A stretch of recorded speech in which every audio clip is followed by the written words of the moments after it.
The new Modus Super Series champion. Oh my word! It's another incredible moment tonight. Jeff Smith. It's match down. 5-star performer, and the bullseye is hit. It's Johnny Magny.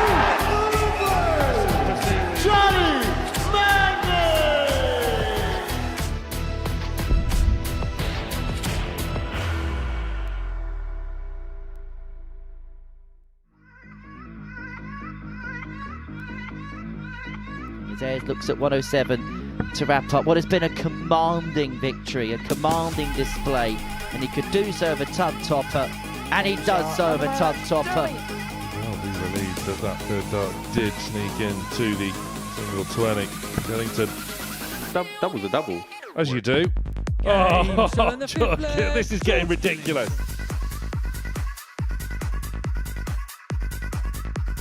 For treble 14. Treble 14 leads Tops. And Tops puts Steve Green one up. Double top for qualification. He's going back to Saturday. Work. That's what he gets. Beautiful start from Lee. Killington's place in Saturday would have already been confirmed unless fishing rods at the ready. Oh, he's reeled it in again. Now he's given it some. That's his second of the week.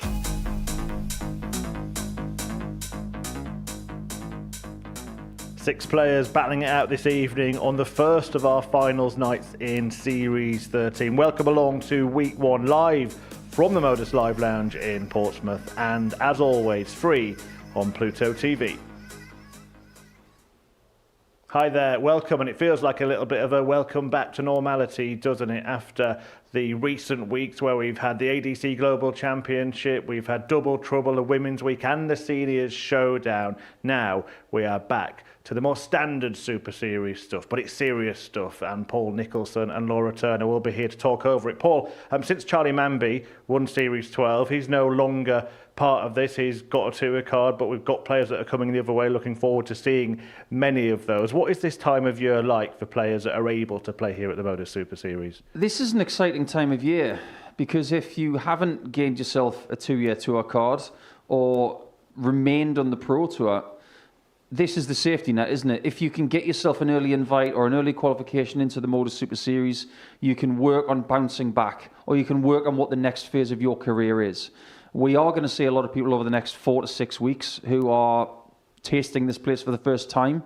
But this is exciting because we have people coming back, we have people coming here for the first time, and we're getting new styles of the play. And judging by the standard we've seen in some of the sessions this week, we have bounced back, haven't we? Oh, absolutely. Yeah, no, we come to expect it now at the Super Series. Yeah, we've seen some ups, we've seen some downs. We always do, but I have to say, Group B was special, especially Thursday night. They really did, they really did perform. So hoping for more of the same. Yep, Series 13 started on Monday morning with 12 players in action over the course of the week. 6 of them are going to do battle at finals night tonight. Fresh from the PDC Tour, George Killington impressed in Group A, powering through to become the first player of the series to reach finals night. The Super Series Rising Stars champ has been fearless and fantastic this week. Henry Coates seeks his second title at the Live Lounge. There's not many more experienced than Lee Cox, who has been playing at the Live Lounge since Series 1. Will it be 16th time lucky in Series 13? David Evans is another seasoned campaigner at the Super Series. The only weekly winner in the field, he looks to stretch his title tally to 3. Consistently high averages and superb finishing have been the story of the week for Danny Ayres so far. The former weekly runner-up seeks his first Super Series title. With the only ton-plus average of Group C, Steve Green makes it 2 Saturdays from 2 attempts. He completes the opening finals night lineup of Series 13. Yeah, the group phases are done. Those are the 6 players that are going to be in action this evening, playing, of course, for the first spot available at Champions Week. And the first player through to finals night was George Killington. Paul, he won Group A earlier in the week. We touched on it, some players dropping off tour. He's the first to appear, and what a start, Group A winner. Yeah, not bad at all. Winning 5 out of 5 on Monday was a very decent start. When people were showing a little bit of ring rust, he was able to get through some early rounds and get a bit of early confidence. And then towards the end of Monday, he was starting to play some proper darts. But then as the week progressed, we found another quality with George. This ability to get a 4-point cushion on day one, but then retain it. He was caught on Tuesday lunchtime after a sketchy start on Tuesday morning, but he was able to re-establish that 4-point cushion, and he would never relinquish it after that. That was a really good performance. And we also saw a real standout performance in a win against Timothy Verbrewer, didn't we? 109 average from George Killington, just seeing him wrap that up here.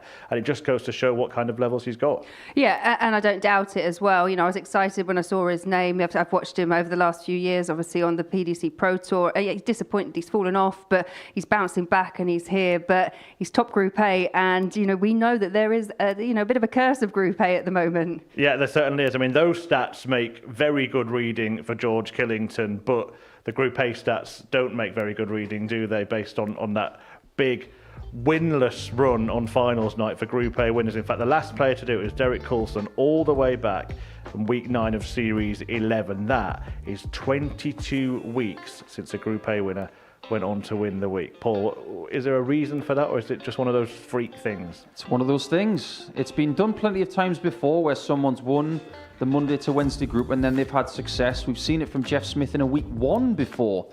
But we're on this run now, and we can't ignore that it's been 22 weeks. And we also can't ignore that it was 22 points to win Group A this week, with a leg difference of plus 22. So the signs are there. It's just a question of whether Mr. Killington can get it done. Yeah, it might be a lucky number for him. Right, Group B then took place on Thursday and Friday night. The standout group of the week, Thursday night, was a standout session of the week. Henry Coates winning it on 12 points. Lee Cox, David Evans, both on 10. Jim McEwen just missing out. Adam Zavada not picking up a win. We'll start with Henry, Rising Stars champion. He was here last year. Maybe took a bit more time to settle into this week, but he was excellent over the last couple of nights. Yeah, he just came to life. We describe him as a bit of a night owl because he did struggle with the early starts, I think, from Monday through to Wednesday. But then going into Thursday evening, yeah, he was just so solid. He had a 95 average for over both days. We saw some real highs from him as well. Yeah, and really confident and kind of producing the levels that we had that expectation of as well. Yeah, I mean, we spoke about the 22-week streak. Lee Cox is on a 16 appearance streak now here at the Modus Super Series, but yet to win one. How does he change that tonight? That's a really interesting question because we know how much he wants it, but I see a little bit more relaxation in Lee Cox now than previous years. He's been here since the start, and he's one of those people who has had so many near misses. Not necessarily finals, like it was for some people, like Neil Duff, for example. He would constantly make final after final, and then he finally got over the line. But for Lee, it's a slightly steeper climb. But the way he played over the last couple of nights, he looked at ease with the pressure, and in a group full of quality, he was shining and maybe slightly off the radar. So 22 the number for Killington, 16 for Lee Cox, it's 17 for David Evans. He had 17 180s and, incredibly, 17 ton-plus finishes, including 2 170s. But he finished third in that group, and he had to go through a qualification match to get there. How would you summarise his week? It is, yeah, we've seen brilliance. You've mentioned it there, especially when it comes to the big finishes. But it's the consistency, it's the misses, it's the timing of the misses as well. He was punished, and he did have a few poor performances, especially early on in Group A. But that said, he still managed to find himself in Group B, put himself in a really good position overnight in a tough group from Thursday. But then on Friday, just a few ups, a few downs. But the way he bounced back after the disappointment of missing 17 darts against Lee Cox in a game that he dominated, to come back, play that decider against Jim McEwen and find the level of composure. I don't necessarily know that I've seen that from Dave Evans before, so I was really impressed. 17 again. Spooky, isn't it, tonight? Something going on with the numbers. Number 1 in Group C was Danny Ayres. He was followed in second place by Steve Green, the final 2 players to make up tonight's lineup. Timothy Verbrewer of Belgium just missing out. But Danny Ayres, 6 points clear of the qualification buffer there. Is he the most comfortable qualifier tonight? Yeah, definitely. He was ready for this challenge, wasn't he? even days before coming here and playing at around about 1 o'clock on Thursday, people were saying he's going to get through. It's just a matter of when and how. 6-point cushion, very fair. He was the best player, and not just the best player in Group C, because if you look at the week-long average, the week-long win percentages, and the week-long percentages on doubles, he is top of the charts in every single one of those metrics. That can't be ignored. And he has been to a final before, been within darts of getting a weekly title, so he's a very likely candidate. Steve Green's been to a finals night before as well. In fact, he came here as an ADC qualifier last year, won his group, got to finals night, and here he is at finals night again, having received an invite off the back of that success. It just kind of shows the opportunities there if you grab it with both hands. Yeah, absolutely. It's something that everyone that comes through the ADC system should be more than aware of, because, as you say, those opportunities are there if you can come here and perform. It's not been quite so straightforward this time round. Steve, last time he topped his group and it was quite plain sailing, but more difficult. But then he's been tested, he's been tried, but what he's had to do is grind out results, and that's what he's managed to do. He certainly has. 2 groups tonight then, if you're not familiar with the format by now. I'll just remind you of it.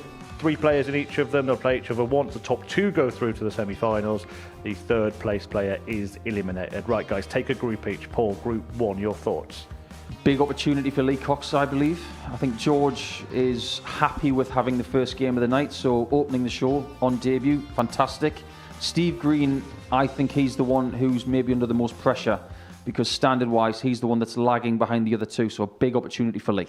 Laura Coates, Ayres, Evans in Group 2.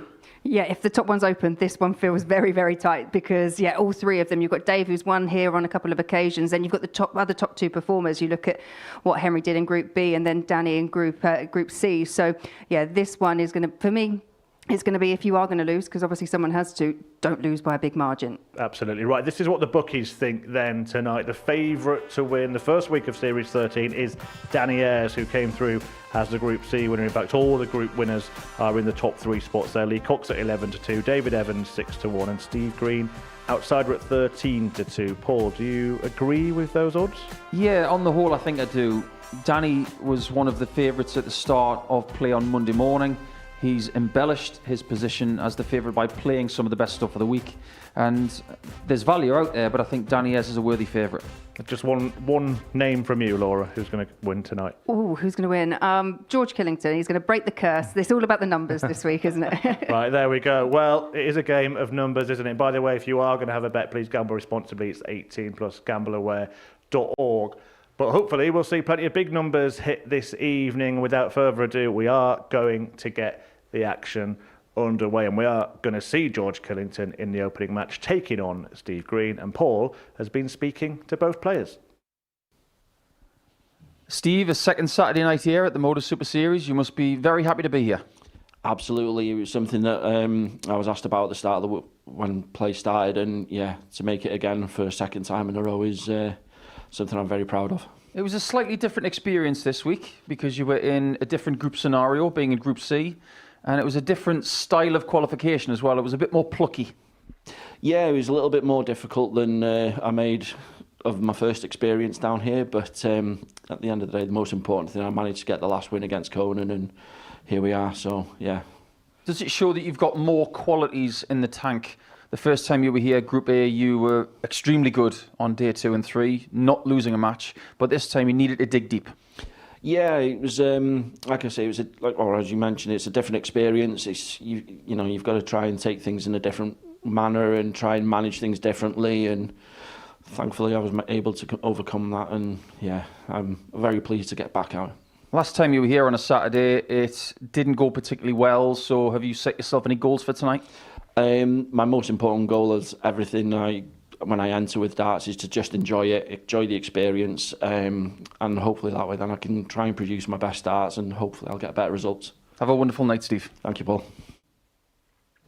George, welcome to Saturday night. Your first Saturday night here at the Modus Super Series. How are you feeling? Fresher and ready to go, yeah.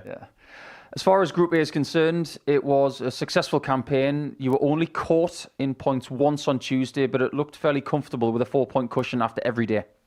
The last couple of years on tour, I'd lose a lot of the ugly games, lose a lot of the great games. I found from Monday to Wednesday, I was winning the good games, winning most of the ugly games. So it was nice to be able to get over the line when they weren't pretty. Is it nice to put in a big average like that 109 from earlier in the week, but know that you won the group without your best stuff on the whole? Yeah, I mean, definitely. The 109 was like cherry on top afterwards. Winning the group was priority. Getting the job was priority. And I'd done that in BC gear, so the 109 was nice, but didn't mean much after. Have you been given any intel from your close friends from the local area about what it's like here on a Saturday night? I have done, yeah. I've heard it gets loud, it gets boisterous, it gets this, it gets that, but it's all in good jest and everything. And I'm just here to win now. I'm over the whatever else. I'm just here to win. You're going to get first game as well. That's the thing you get for winning Group A. You must be excited to open the show. Yeah, definitely. I mean, last couple of times I was the opener. Was at a European tour on a Friday night, Friday afternoon, when there's no one in there. So no, I'm looking to be happy to be starting it off. Play well tonight, George. All the best. Thank you very much.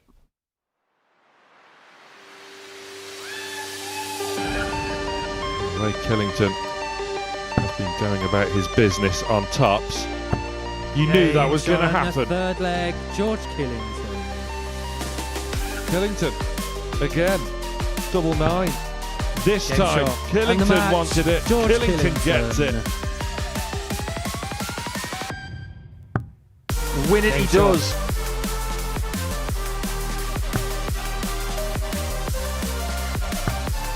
He's looking to average about 90 with a win. From de Klerk and Killington, lethal as ever.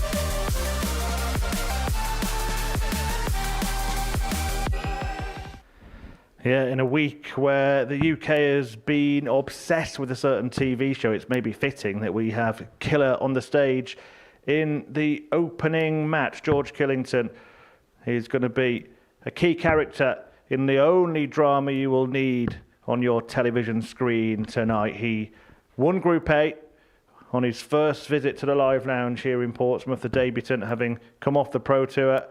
Produced some fantastic stuff, the 29-year-old, to book his place in finals night. And he takes on Steve Green, who's slightly more experienced here, but only just. It's his second appearance, and it's his second visit to finals night for the Welshman. First match then of Group 1 of Week 1 of Series 13, and it will be described by our faithful duo in the commentary box, Laura Turner, alongside Paul Nicholson. Many thanks, Murph. Really looking forward to the first weekly finals night of Series 13. We've had some seriously impressive finals nights in Week 1 in the previous 12 series. We'll mention some of those through the course of the night. But it's the debutant George Killington who's about to throw the first darts in anger on the stage. And the only way to describe this first game of the night, Laura Turner, is the haircut derby, because both have decided to get a fresh do for Saturday night, and why not in front of some very avid darts fans? Yeah, both looking great up on the stage, but it's all about the darts. That's what needs to do the talking. But as you say, they've all come in nice and freshly prepared for what should be an absolutely amazing evening of darts.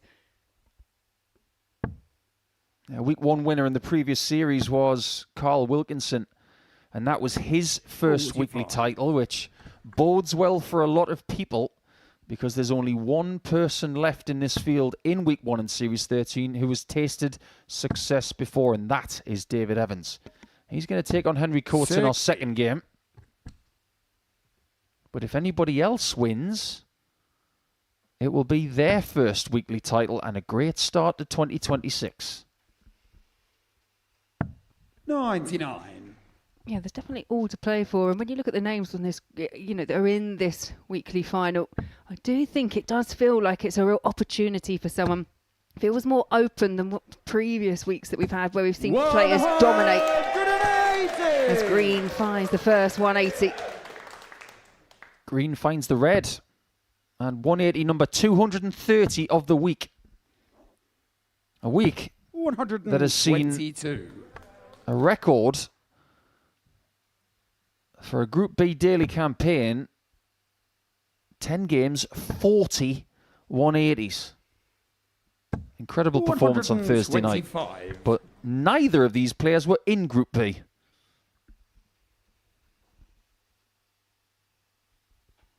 Oh, and it's been a better start for Steve Green. And sometimes this is the narrative that we've created around the player that goes through Group A, is they've had a couple of days off. The rest of the field, they were only playing yesterday.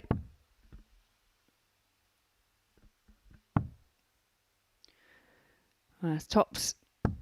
56. Georgia way low of the target.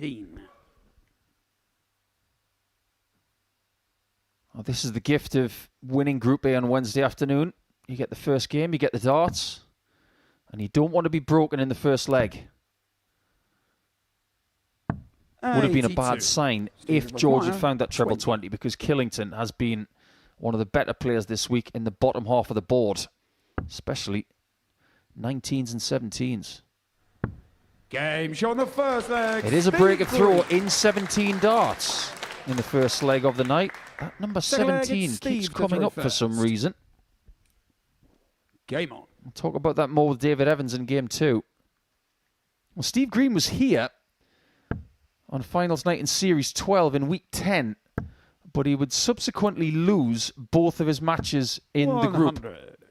Lost to Joe Mernon, and then lost to the eventual weekly champion, Alex Small, who would have a bit of a roller coaster ride that night, taking out 100 on 2 double tops to beat Joe Mernon in the final. Also playing that night was a certain Tyler Thorpe, who is now on the Pro Tour through Q School. 93. But this is a much better start for Steve Green. He's come into this. He was the kind of rank outsider for picking up a title. George Killington's second favourite coming into this, just based on what we've seen throughout this week. But you know full well, Paul, when it comes to a Saturday night, it's very much got more of a knockout feel. It's what you can produce on the actual night. Everything that's gone before, you can draw off it, but it kind of it doesn't mean a great deal. Yeah, this is something that Killington will be well versed in because of numerous years on the PDC Pro Tour. That's 99% knockout. The only time it isn't is when you play at the Grand Slam of darts. Green is off to a really good start here. He is a dangerous player. He's had a rather large streak of wins before, especially in his previous Group A campaign where he won all games on Tuesday, all games on Wednesday. 78. I just wonder if he's catching Killington just a little bit cold.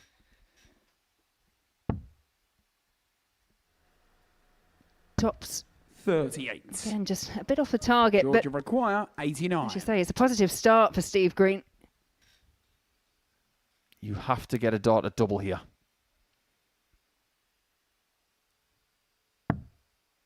He's got 2 if he needs them. 73. Fine margins on Saturday nights. It goes from a marathon to a sprint. Like Laura said at the top of the show, you do not want to lose by a big margin. Game shot on the Green off to a flyer. It's another 17 darter. Third leg, it's George to throw first. Game on. And how important will those couple of darts missed by George Killington prove to be, because he could have levelled it up at 1 apiece and we would have been back on throw. 100. I do wonder if the players perhaps that do win Group A, where they've got the 2 days off, yes, that's nice, yes, that's a luxury. You haven't got to keep playing, you haven't got to keep focusing and striving for a place here, but you've had those 2 days off, and we've heard it from players previously. John Henderson sticks in my mind that, you know, he was one that had tried a little bit of everything, trying to kind of not play darts, play a little bit of darts, play a lot of darts to try and get the formula right with those days off. If you want to be at the top of the sport, you've got to be able to do that. Look at the World Championship. You might play your last 16 match on the 29th of December and not play again until the 1st of January. So that's a 2-day gap, just like it is from Wednesday to Saturday here. 125. Just got to figure it out. Killington did have some practice yesterday locally, but took Thursday off to get some fresh air and figure a few things out. 60. He's had very good support in the local area over the last few days. He's got a lot of friends locally. They'll be tuning in tonight on Pluto TV, and he's got some people who have travelled all the way from North London 44. to come and see him here tonight. I don't think he'll be too happy that his team only got a draw today, but it could have been a lot worse for Tottenham. And if George is not careful, things could get worse for him. 156. Yeah, it's a great visit from Steve Green once again. Just puts the pressure back on this 156, which isn't going to go, but just looking to set up, leave it tidy. 140. First opportunity tonight of a realistic ton plus checkout, which would be hurtful for Killington. Well, there is a rookie mistake from someone who's not a rookie. Yeah, that is always the risk when you go for the treble over, just ensuring you get the big single number. 108. Can slip into the wrong bed. Requires 16. But it offers up a real chance here for George Killington just to chalk one up.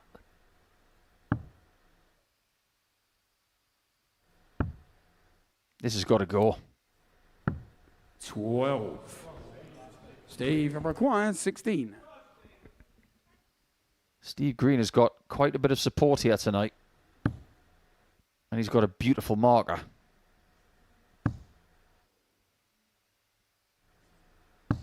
Game He finally uses it. It's 3-0 to Green, and he's one leg away from the perfect start. Full flag, it's Steve to throw A lot of first. people might think this is a potential big upset. Game on. And if you look at the stats for the week, you'd have to agree. Green has got the lowest running average of anybody who's qualified for Saturday, 81.32. Is he saving his best for day number 3 of his week? It looks like it.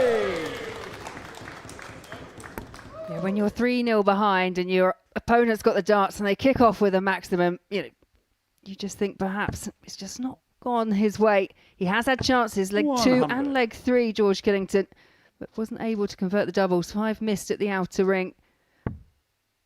But perhaps for Steve Green, as we say, it's his second Saturday night here. Perhaps he's learnt from how he dealt with it last time. He's a bit more used to what the environment is like here with the crowd in. Nothing prepares you for a new experience. You have to just get through it and learn from it. 57. He's the only player here tonight who is not English. But he does live in England. Originally from Anglesey. He does speak fluent Welsh as well. 140. You tend to find that players from the north of Wales will be more fluent in the Welsh language.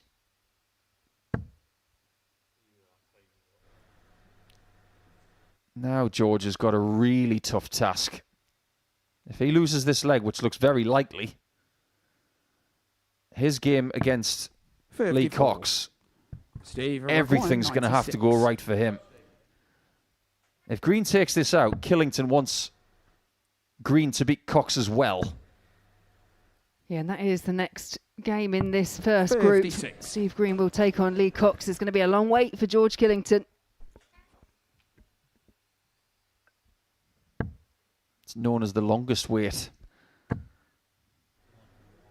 3-game break. 140. 5 darts and a double in the match without success, and that might be that. Green, 3 out of 9. And that's just got better. The ideal start for Steve Green, who gets his first win on a Saturday night. A previous winner of Group A. And the second position player from Group C this week. He is off to the ideal start with one of his best performances on that stage. What a great performance that was. 92.5 average, a 4-0 win, and he's already got one foot in the semis.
Welcome back. Well, what a start to the evening's action for Steve Green. An emphatic 4-0 victory over George Killington, who was caught somewhat cold in the opening match of Group 1. Attention now turns to Group 2 and a rematch from the last couple of nights in Group B between Henry Coates and David Evans. And our very own Paul Nicholson has been speaking to both players. Dave, what a week this has been. Another Saturday night for you, looking for a third weekly title. It's been quite eventful, hasn't it? Yeah, it has. There's been some ups and downs the Monday, Tuesday, Wednesday, but finally come to pass in the Thursday, Friday and started producing what I can do against some top quality players. Well, that's the thing, isn't it? Because Group A was quite tumultuous. You still found your way into Group B, and that's where you really started to find your best form. Yeah, it was difficult, Group A, I'll be honest. Wasn't finding anything of what I'm capable myself. Then going into Group B, playing at night time, that's where I shine, to be fair, in my own opinion. Yeah, to come through that and get to tonight, it's brilliant. Big finishes this week, though. Plenty of those, and you must be really proud of that. Yeah, absolutely. I think there's only a couple that I'm missing, I think. Something like that. But I'd like to know the stat on how many I've actually hit. But yeah, a few more of them tonight, and I could be picking the third one up. Well, 17 ton-plus finishes is quite the haul. You must be really happy with that. But third weekly title would definitely start you off in 2026 very well. Yeah. I mean, any title that you win down at Modus it's great for your own career, basically. To say that you've won 3 of them, it's even better. You're the winningest player coming into tonight because you have the experience of doing it. Does that give you an advantage? I wouldn't say it gives me an advantage. I think everyone's here tonight because they are good dart players. There's a few that are out there that have got a bit more experience than others, I would say. But yeah, if I've won 2 before, I know what it's like on that stage in front of people. So hopefully I get through. Play well, Dave. All the best. Thanks very much. Henry, what a great week you've had so far, winning Group B. You must be really pleased with the way your form has progressed through the week. Yeah, it was the main aim to really make it through to Saturday night, and I thought the way that I've played over the last 2 nights, it's topped the week off. Is one of the things that you're proud of this week the fact that you were able to right the wrongs of Monday? Yeah, it was something that I knew I definitely had to sort out. At the start of Tuesday, I went to a fresh set of darts. They didn't work, so I went back to my old set and changed the flights, and that's what worked. That's what seemed to be the case from our point of view. The changing of the flights seemed to give you a bit more speed, and your scoring ability in Group B potentially was very good, and it proved to be the case. Yeah, I think the smaller shape flight, it made the darts sit up better, and it just looked more inviting to hit more trebles. So 95 average for Group B over 2 nights, winning the group. That's the kind of form that could potentially get you your first weekly win here outside of the Rising Stars trophy. Yeah, it's given me all the confidence, to be fair. So if I just go and do that again, I reckon I stand a good chance. What is it about you youngsters these days that's starting to trouble these old guys? You must be really happy to be one of the favourites for tonight. Yeah, it's just a matter of fact of enjoying it. That's what I wanted the most, and then hopefully the darts will come with it. Play well tonight, Henry. All the best. Thank you.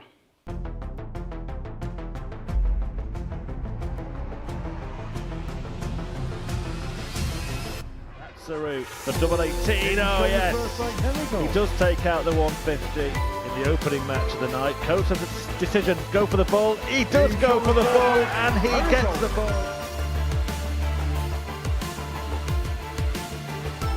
Not quite getting that timing as perfect as it was before. And here come Coates again.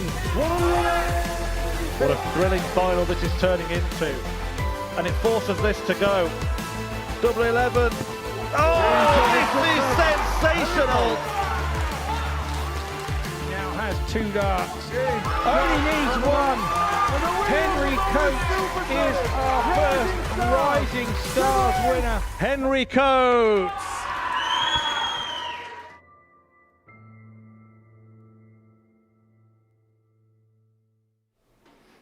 Yeah, Henry Coates took glory in last year's Rising Stars event here at the Super Series, featuring the best players under the age of 21. His best in a Super Series competition week is a semi-final, but he comes into tonight in very good form, having averaged over 95 across his 8 matches in winning Group B. His opponent, David Evans, produced loads of 180s in there, loads of ton plus checkouts as well, and a couple of big averages for him. You can see the standard from all of the group. We also got Lee Cox in action from that group tonight, and Jim McEwen hitting 18 180s.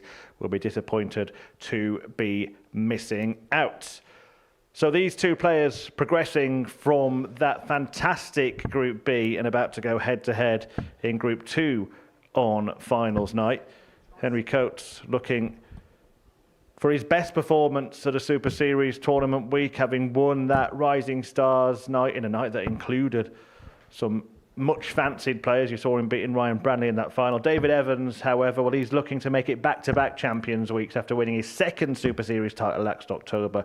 Watch out for those big checkouts as well from stretch.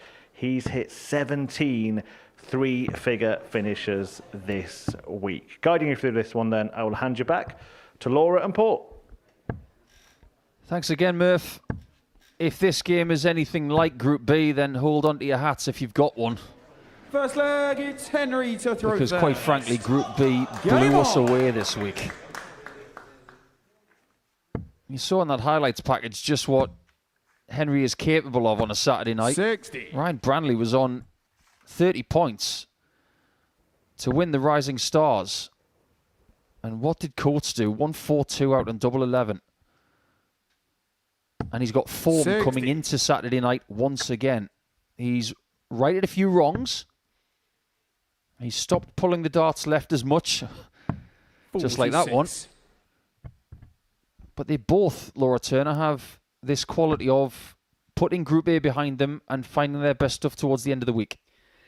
Yeah, and it's the time when you want to come into your best form, really, isn't it? Because yeah, you go through Group A. It's only one qualifies through Group A. Everyone is more than aware that it's not the most straightforward way, but if the next best thing is to get yourself in Group B, and that's what both these players did. They played each other a couple of times in Group B. It was one apiece, but both very high quality encounters, both going 4 legs to 2. 60. This fixture does prove that you can play a certain player many times in a weekly campaign. This is number 6. 35. It's currently 3-2 to Henry Coates.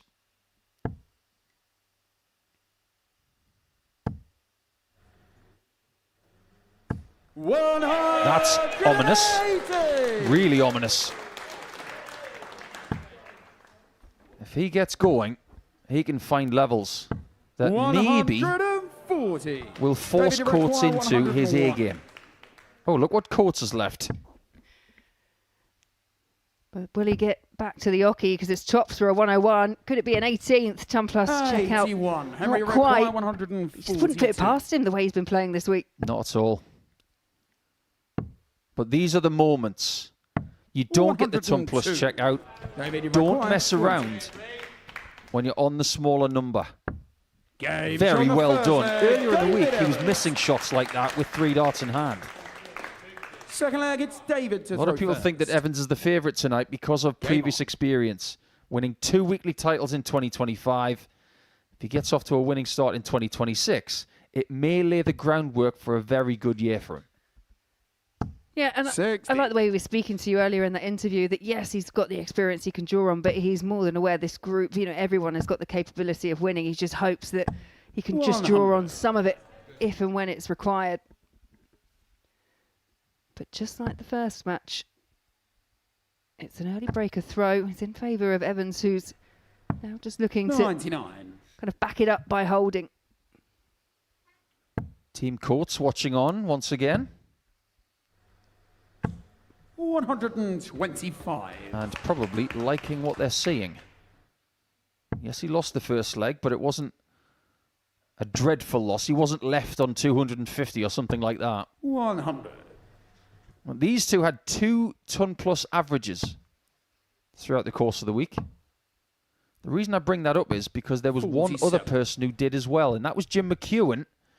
He had a 103 average in his first game in Group B, then a 104 in his next, and he was on 6 points after 3 games. And at that point, you think, oh, Jim's going to get into Saturday. He didn't. Because this guy 60. from Preston took him out in the last game of Group B in the early hours of this morning.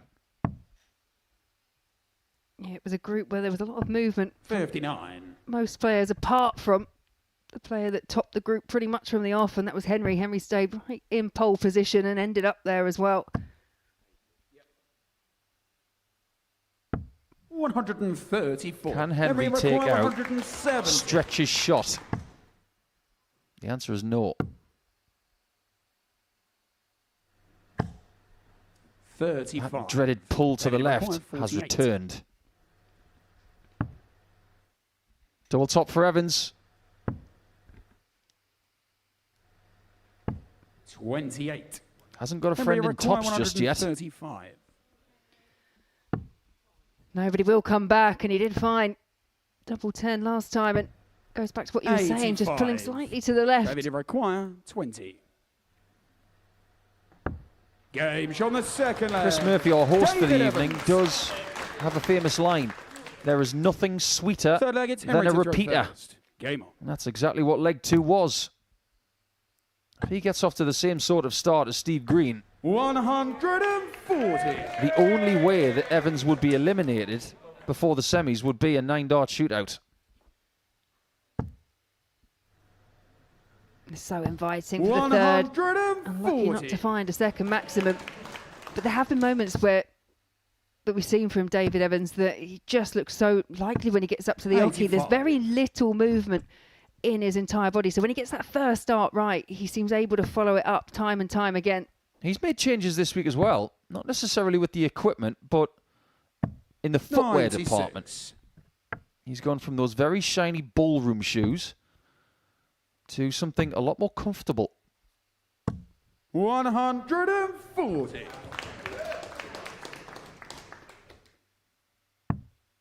Oh, that's tricky now. I don't think he's done the right thing there. 57. He should have stayed on the 19s with darts, who then switched. Could be all academic. Well, it's not, but 96. for the first time, Henry Coates has got a bit of time on his side. Yet to have a dart at a double.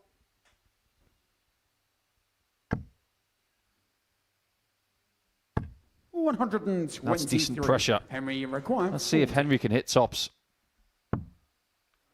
That's a no. I think that flight touched his cheek on the way back. He's fixed it, but only just. Henry Coates. At least he's got his first leg now. Full flag And he's is wearing a David shirt Evans. tonight Game on. that he kept especially for Saturday. Wearing a lot of this design, but he has multiple colours and has saved this colour for tonight. 41. If you read a little bit into that, saving a shirt for Saturday is a very interesting mindset. That's one of, I expect to be there. From what we've seen from him over his experiences here at the Super Series, be it in a regulation week or away from it, you would expect him to be here. 180. David Evans firing in a second maximum. We were dreaming. 131. 4 perfect darts, but what a great leg this has been from Henry. There has been a bit of symmetry when these guys have been up against each other in Group A and Group B. Because when they were playing in Group A, it was 4-1 every game. In Group B, it was 4-2 every time. Does that mean they're going to have a 4-3 tonight? 140. Possibly twice. David, you require 140. Yeah, we've been looking into the numbers and the patterns quite a lot. And well, David Evans couldn't find another 140 finish. He's had that already this week. That way. There aren't many finishes he has not Henry completed. requires 50. Double 16. 34. Well, well, well. David, you require Just when we thought this 63. game was going to be locked at 2-2, there may be a twist. Double 6. Game on the He knew that was foreground. in before it hit the David board. Evans. You've got as much experience as Dave Fifth leg Evans is Henry has. to throw first. You've got Game that on. feel. You know when it leaves the fingers that that is going in, and it was. Yeah, and a bit of a reaction and a real reaction there for Henry Coates as well. He fires in a second max. 6 180s tonight already. 121. It's only the middle of game number 2. Well, these two were part of that Group B, which set the record for 180s on Thursday at 40 for a session.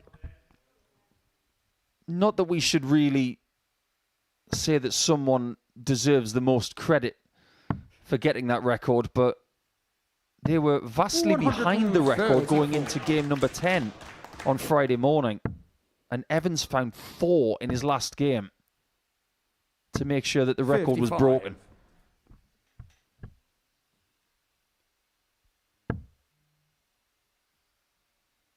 Somewhat weirdly, in all of Group A this week, Dave Evans had 6 maximums. 60. He had 6 on Thursday night alone. That proves that he really did start to move in the right direction come the end of the week. You only have to look at their stats, really, and 94. the improvement in the averages. They were averaging kind of around the mid to low 80s overall for Group A, but such an improvement when they moved into Group B. 113. Dave was throwing those so fast because he thought the first dart was going to flop on the floor. This needs to go. He wasn't ready. 119. Now he could be done. David, it requires 73. Evans on the doubles. 3 out of 7. Tops. 53. Hasn't been his friend. Require 8. Hasn't been at all, but it does offer up a chance here for Henry. Needs a big adjustment. Can't find it with the second and can't find it with the third. David, it Obvious frustration from Henry 20. as well. Who needs tops when you've got 10s? 3 shots, 3 hits, and a 3-leg cushion in the first game of the night in group number 2. David Evans is in search of a 3rd weekly title, and he's off to a very good start with a 93 average and very good doubling. Great battle, but it's Evans who takes it by 4 legs to 1.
So far then on Saturday night here at the Super Series, it's been a couple of convincing victories in each group. Steve Green with a 4-0 win over George Killington in the opening match of the night, and then David Evans following suit. 4-1, he got the better of Henry Coates by in Group 2. Evans will be back in a couple of games' time, but Steve Green is going to be in action next. He takes on London's Lee Cox, who has been catching up with Paul Nicholson.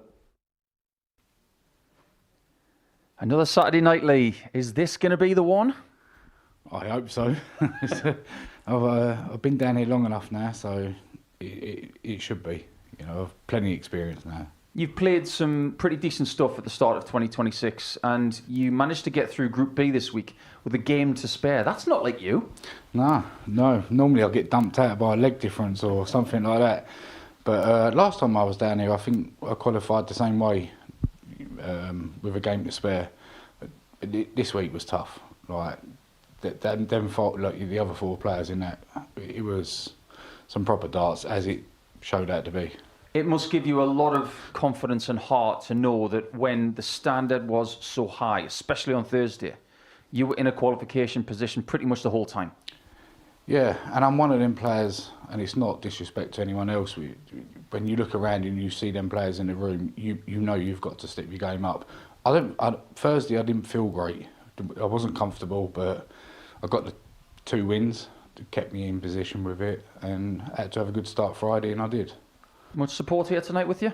Yeah, I think there's a few, Dan. Not as many as I would have liked, but I know they're all indoors watching on the telly, and they'll be screaming at it, so... I'll play well tonight. We hope you win all the best. Let's do it. Take care.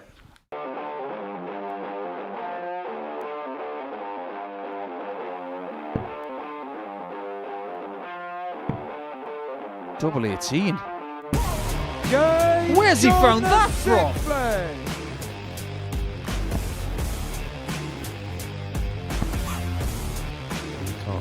Looking to step in. On the second leg, And step in he does.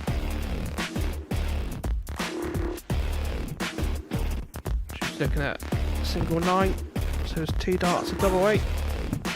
Game's on the 6th leg, Leacock. We go the distance. Adrian Gray's just done this. Can Lee Cox do it as well? You bet your boots he can.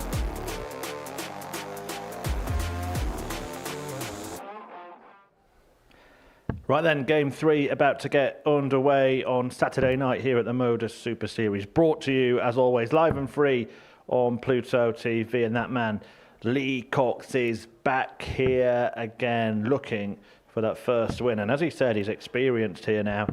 He thinks it's about time he got it. Well, speaking of a first win, what an opening performance and victory for Steve Green tonight. That 4-0 win over George Killington leaves him within touching distance of a place in the semi-finals. He should get that in this game against Cox, who has made the semi-finals once before, but is playing in only his 4th finals night in 16 attempts here at the Live Lounge in Portsmouth. Green needs but a single leg to secure a semi-final spot. George Killington, by the way, the other player in this group, will likely be hoping for a Green win, so his match against Cox becomes a straight shootout.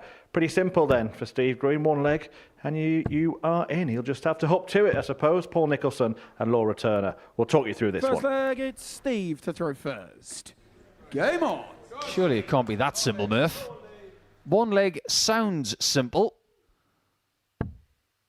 but it might not be against the Lee Cox, who's played some very good darts this week. But Green is off to a flyer. And how has he done that? 120. Any ideas, Laura? None whatsoever, but clearly wasn't touching in the end. So 70. just the 120 points.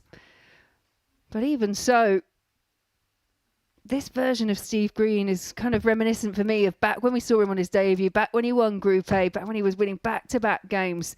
Haven't seen it quite so much from 60. him this week. But if you're going to come into form at the right time, you want to do it on Saturday night. Absolutely right. Strange to say that he actually looks more energised today than the last 2 days. Perhaps it's all about the haircut, Paul. Who knows? Who knows? But whatever it is, then it's definitely working. I always used to say that Adrian Lewis was always dangerous straight after a haircut. Spend enough time with a dart player and you spot patterns. Every time Adrian Lewis had a haircut, he won a tournament. Why didn't he get it cut before every tournament? Don't know. Yeah, but that's the thing with superstitions. You don't want to overuse them because ultimately they'll get found out. 41. And not ideal there from Green. Lee's shown some good composure this week in difficult circumstances because the players around him in Group B were that good. Yeah, and I think there was a moment in Group B, and again, I'll bring it back to this match that he played against David Evans, where David Evans just completely dominated in terms of scoring, couldn't finish at all. And 60. Lee Cox had his worst average and won 4 legs to 1. Kind of must have feel it's written in the stars for him to do well this week. Gage on the first. Very, very good. 15 dart break to start things off. We did say getting one leg was going to be very difficult for Green. Just imagine if Lee were to win 4-0, then we'd have a 9-dart shootout possibility in Group number 1. There's a certain level of pressure as well when you know you only need one leg to get through to your first semi-final. You automatically put a little bit more pressure on yourself to get it. You don't think about just winning the match, you think about winning that leg. Yeah, and you cannot play this kind of format with that in mind. You have to still go for the win. That is the focus. But I do think there's always something in the back of players' minds when they know that, you know, just enough will do, that you can't necessarily always shake it off. 100. Why is it the Taylor Swift songs keep coming up tonight? Shake it off. 22. I don't know anymore. 100. You're saying that now. I bet you do.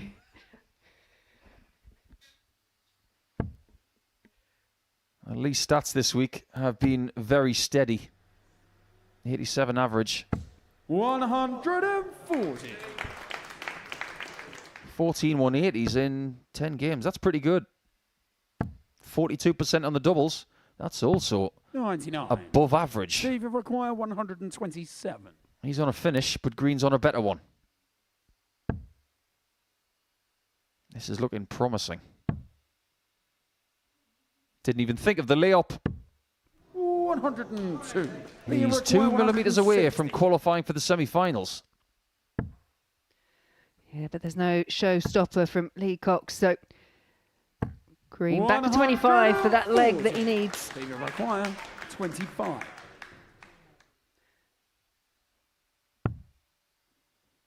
Double 8. Now half of that for the semi-finals. 21. Press pause on that again. 20.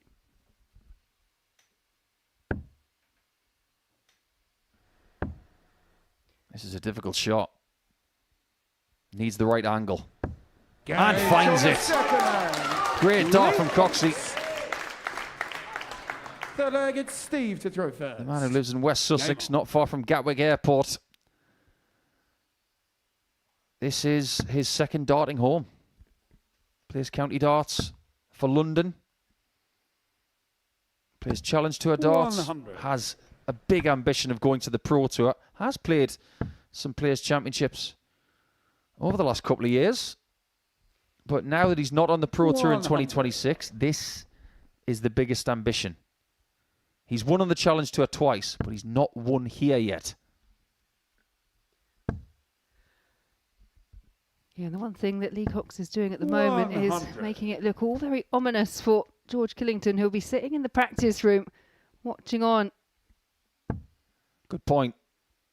Because Killington's dream result here is a Steve Green win. That would then create a Lee Cox George Killington shootout in game number 5. That's the most realistic route for George to make it through. Yeah, I agree. Steve Green making good inroads in this particular leg. Here's a leg that he threw first in, but 95. go back to what we were saying earlier at the top of the show, and for me, Lee Cox, he just looks really comfy up there. He looks pretty relaxed, and that's what we've seen from him over the last couple of nights as well.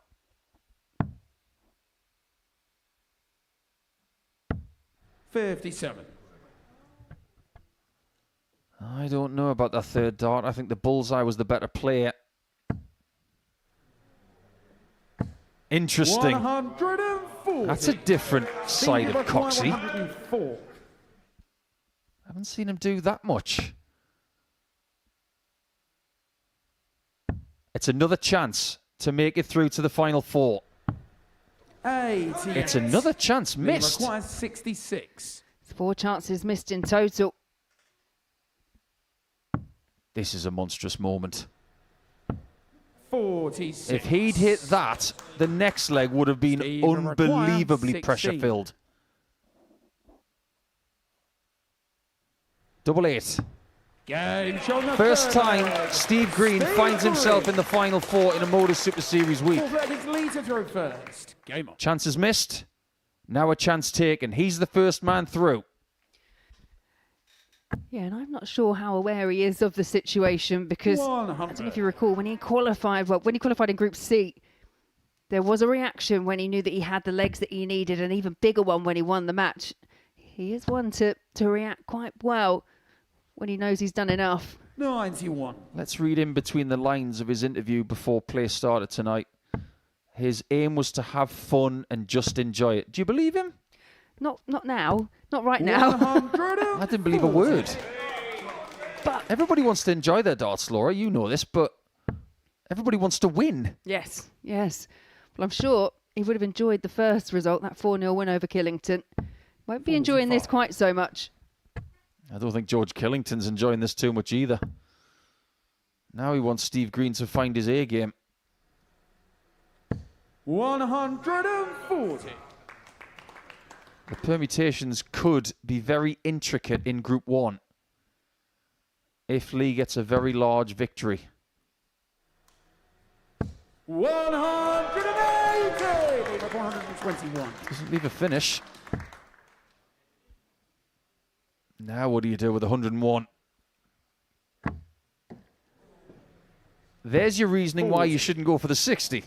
That wouldn't have happened if he'd gone for the 17s or even the bullseye with dart 2. It was a bit of an awkward lie, wasn't it? An 81 is not a given. If Green can put some pressure on it. There's the first treble. Looking for another. 100. Lee require 81. Another big moment. Double 13. 55. Not many people have been hitting that double this week. 85. Somewhat apt being the start of Series 13. For Leveled Your Devils. Tops. 45. Goes further away. Lee require 26. To get closer to 2 points.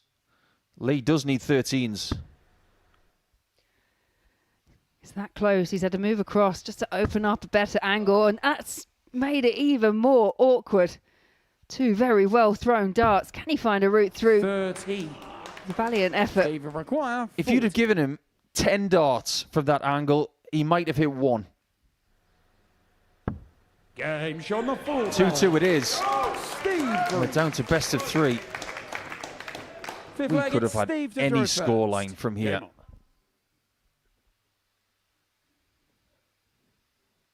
2 hits from 8 for Green, 2 from 10 for Cox. And both averaging high 80s. It's a very decent game. 140. I cannot take my eyes off Green right now. He looks like a transformed human being compared to Group C.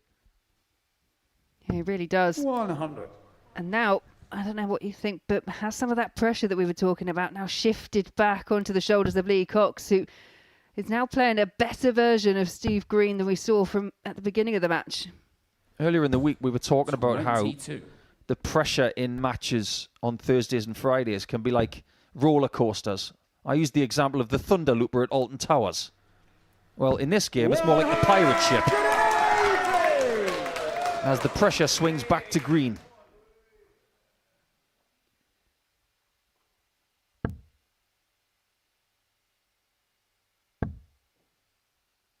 The tighter this is, 59. the more sweat will be excreted from the brow of George, who's in the number 1 spot tonight. 100. He doesn't want to be the first person through, then the first person eliminated. No, he's in a very precarious position, especially as Lee Cox is threatening another break of throat. Green needs a big treble. 81. It's a slip with the last. 81. What a great leg. Scoring-wise, very good. Doubling? 49. Question mark. Yeah, Lee Cox has had a dart, at least one dart at a double in every single one of these legs so far. He could have been sat in the back room with his feet up. As it stands, he's still really embroiled in a match here. We love that word, don't we? We do, I know. I think it's the first time I've used it this week. Game Won't be the last. Lee Cox has got a 3-2 lead. Sick Flair gets Lee to throw first. Here's the complication of Group 1. Even if Lee were to win 4-3, 4-2, he's not through. 63. Because what if he loses heavily to George Killington? This is what makes Saturday night so enthralling here at the Modus Super Series. Short 45. format group play. It's like a condensed version of the Grand Slam of darts. Yeah, and the permutations, I mean, they 59. are sometimes quite hard to keep up with just for us sat here who, have access to a lot of information. So when you're a player, it's even harder to sometimes get your head around. Yeah, the person who came up with the format, a somewhat demonic individual. 140.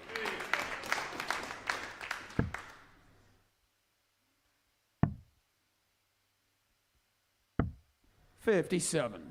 Advantage green in this one. Can you imagine what George Killington will be thinking if it's a last leg decider? Yeah, well, I'll give a penny for his thoughts, but Lee Cox, I'll give one for his at the moment as well, because he broke in 13, and now after 9 darts, he's still all the way back on 3-2-2. It's not only is it the pressure of a pirate ship, as you mentioned, it's yo-yoing in terms 55. of the level of play as well.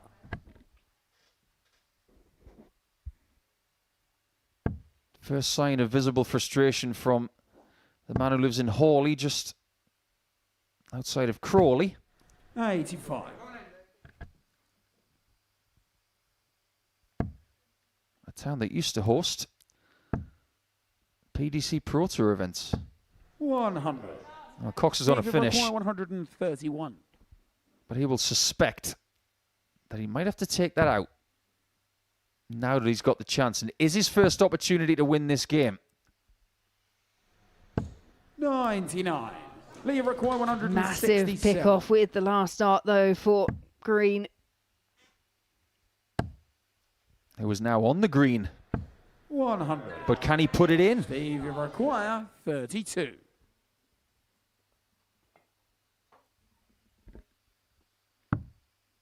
He really should with that.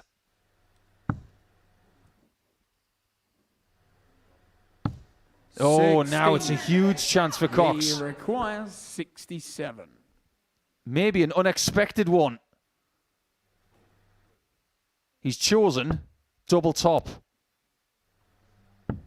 Beautiful dart. Now things get really complicated in Group 1. We will do the numbers, and after the break, we will tell you what George Killington has to do to squeeze through to the semis with Steve Green, because he's done enough. He's won 6 legs tonight. He got the one that he needed. He got another one as well, but he didn't get the win, and Lee Cox is in the driving seat when he plays George Killington later.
Welcome back to the Modus Super Series finals night. It's the first week of action in Series 13, and we've seen some really interesting results, maybe some shock results as well. A 4-0 win for Steve Green over George Killington certainly fits in that category. Henry Coates then went down 4-1 to David Evans, and Lee Cox beating the first Group 1 winner, Steve Green, 4-2. But that is enough to confirm Steve Green's place in the semi-finals. David Evans is back in action in Group 2 next. He takes on the Group C winner, Danny Ayres, who still has both of his group games to play. But before we see him on the stage, let's hear from him with Paul.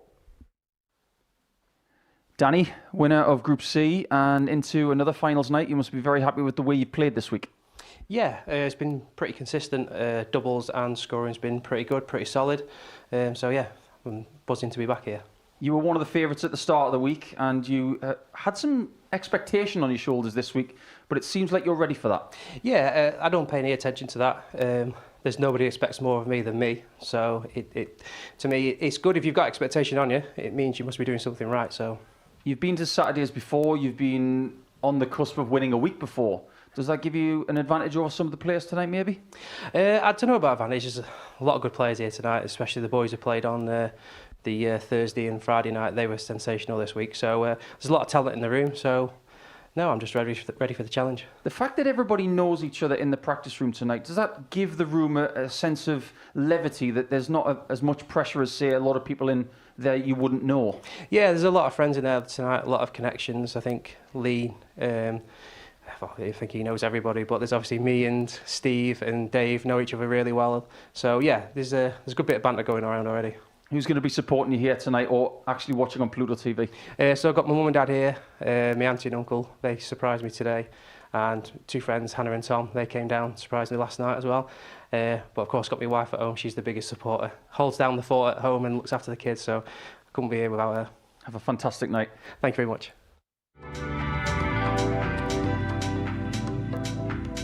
Under the 101 after 12 darts. So it's Danny, so it's double 14. What a start. The support base in here. It's a head in hands moment. Now that flight might just be in the way, but that's spot on from Danny Ayres. And fair play to him. Are we going to have a little bit of champagne? Oh, we are. Crack open the bubbly. Lucky stopped. That is exceptional.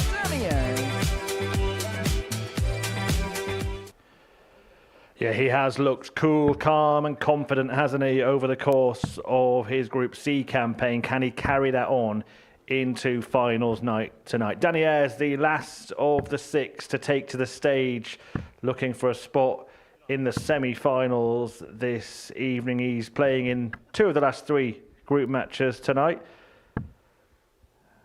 As taking on David Evans, who we have already seen in action this evening, the 36-year-old from Preston, looking to make it back-to-back Champions Weeks, looking to make it 3 weekly wins here at the Live Lounge. Ayres, a year senior, was runner-up in a week in Series 11. We'll be hoping to go one better tonight. And in terms of qualifying for the knockouts, David Evans needs just 2 legs. We saw Steve Green in the previous match needing just 1. He got 2. If Evans gets 2, he will be through to the final 4.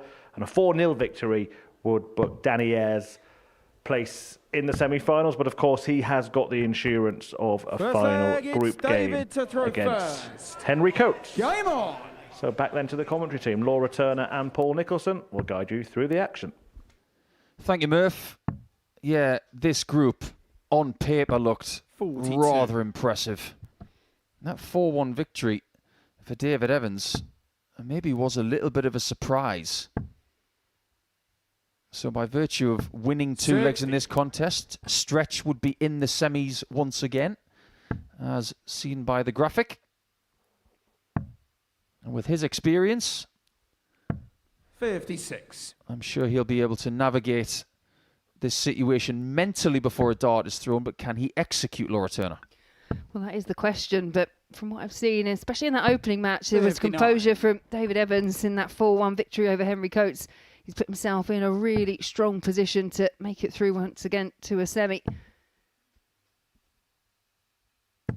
60.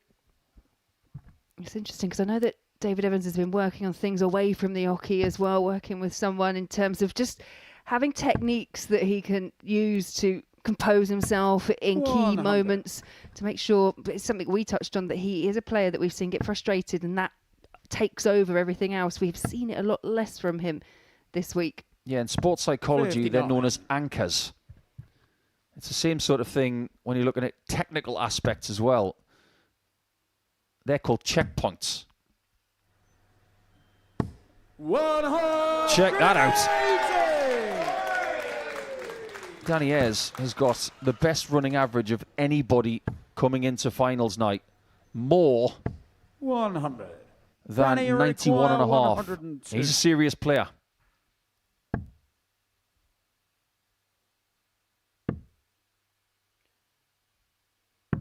Very, very smart approach shot as well. On a double after 15. A double that was rather pesky to Evans in his first game. It was indeed, but the double 10 did serve him well in the end. But it's tops for Ayres for an early break. How's his tens? 35. That is something that happened to him David, you on require Thursday 84. afternoon a lot. I don't think he can do that again tonight. Because David Evans is on it. Now he only needs one more leg to get into the semis. Second leg, it's Danny to throw first. Are we starting to see the experience shining through from one of, and I don't say this loosely, David Evans is one of the 100. OGs of the Super Series. He was here at the very start, as in week 1, 2020. He might have gone to the Pro Tour for a couple of years, but 60. he's seen the development of this product from day dot to now. And it's players like Dave and others that have been in the series from the very beginning 60. that, you know, they've benefited from this, but they've grown and developed with it as well, which is always great to see. Dave talks about winning the Modus Super Series. It's always something really high up on the list. Yes, he's done it a couple of times, 100. but the next step is always to try and win then a Champions Week. Well, the only way you can do that is by continually winning weeks. 100. Just think of some of the players that have got 3 weekly titles. People he could join. And the one that sticks out for me is Reece Robinson. He is a former Week 1 winner back in Series 7 when he beat Jamie Kelling in the final by 4-3. Robinson's got 3 weeklies. There are players who've got more. People like Duff and West and Harrison. 58. You want to be talked about in the same echoes as those guys. And maybe even by the end of the year, if Danny has a wonderful season, we could be putting him in the same bracket as Dave Evans.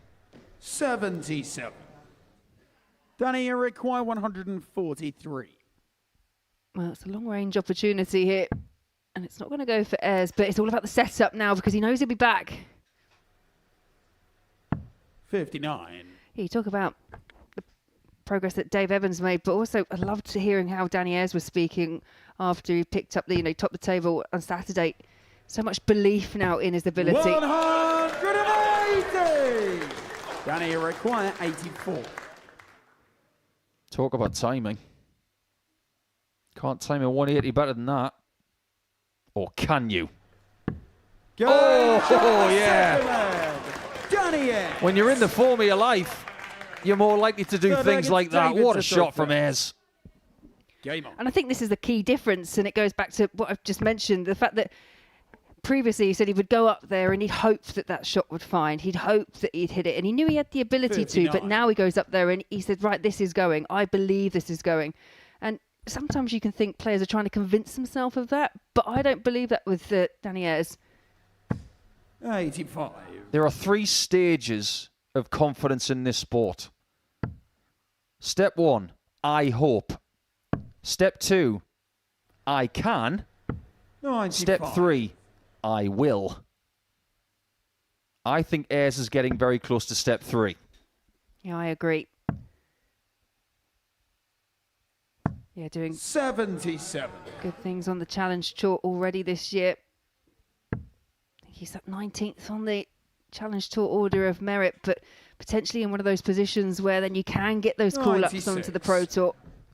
And I don't think he needs too many of those this season. He just needs maybe 2 or 3 invites just to get a little bit of a taste. 99. Because there is an argument, isn't there, that there are players that go up, they do get their tour card, and you could say they might get it a bit too early. Maybe like a Paul Kroner who's decided, obviously, yeah, he doesn't want to do that. He doesn't want to play on at that 80. level yet. They benefit more from playing on the Challenge Tour, playing at Modus Super Series, and as you say, just kind of dabbling in the Pro Tour. And then there are some people who come here to Portsmouth for 3 days in their entire career, and then they go straight to the Pro Tour, like Tyler Thorpe. 60. Be interesting to see what he does over the next couple of years. He's not short of confidence. He's not short of brain cells either. 97. Now can Ayres put the pressure on? This time from 180. Best doubles percentage this week as well. Best win percentage, 90% of his games have been won. 40. David Require, 74. It was just a solitary loss, wasn't it, in Group C?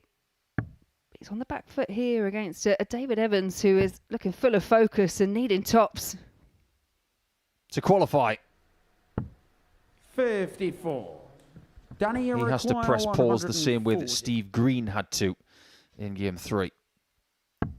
But he's going to get another chance on a double that has been incredibly fruitful. 100. David Require, 20. For another semi-final. That could be a bumper. No score. Not the first time he's done that this week. Danny Require. I get the feeling, Laura, when he threw that, he thought that was good. I don't know if it just took an ever such a slight deflection. You mentioned it could have been a bumper. I think it might have bumped it down. But this for a break, and it is the breaker throw.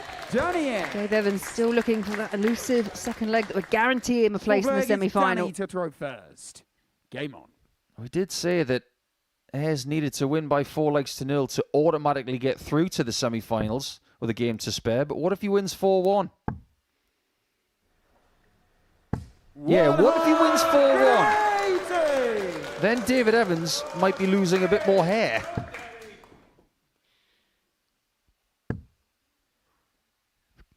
Yeah, then it would all come down to that final match between Henry Coates and Danny Ayres. I mean, what a prospect. Wow.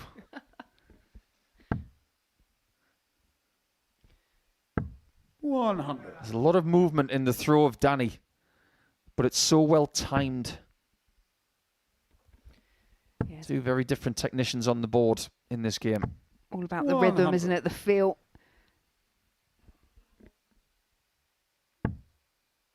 Left eye dominant, just like George Killington, who has got a lot to do in the next match. I think that's a bit of an understatement. Agreed. As we always say, if you're going to lose, you have to lose by the smallest margin possible. Well, it was a victory to 0 for Steve Green.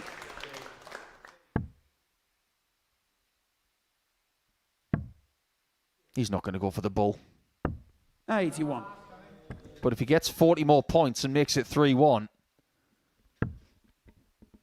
things are changing in Group 2. 60. Danny Require, 40. Well, the next leg's going to be fascinating. If Evans wins the leg, he's in the semis. If Ayres wins it, then he doesn't know. We're none the wiser if Ayres wins this 4-1, let's be honest. Who would be a dart player on a Saturday night?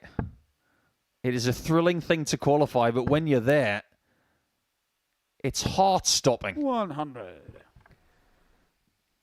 But Ayres just looks like he stepped up the pace ever so slightly. There's a bit between his teeth. Yeah, David Evans has got to be the floss. There you see him dragging that dart back to his left eye. A la Bobby George and Phil Taylor, famous left-eye dominant players, being right-handed. Worked pretty well for them. They didn't do too bad, did they? I should mention another left-eye dominant player, right-handed Martin Lukman, who has been here as a fan. Always nice to have Smash in the house. The player, not the kind of artificial mashed potato. 115. Yeah, that stuff should be banned.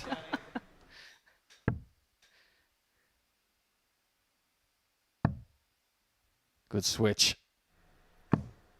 86. Oh, what a bounce that was. Does that change what he could potentially do? Now we go to the wire. It might not even be the last leg of the match. 130. But this is a chance to qualify for the semis again. Evans has already missed his chance. It's another opportunity. Tops. 75. The combination finishing lets him down Danny for Ayres once. require 52. And Danny Ayres could win 4-1.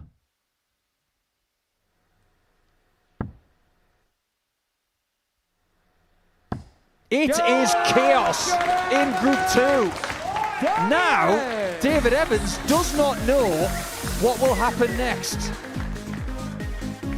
As for Danny, he's done a wonderful job of winning by 3 legs.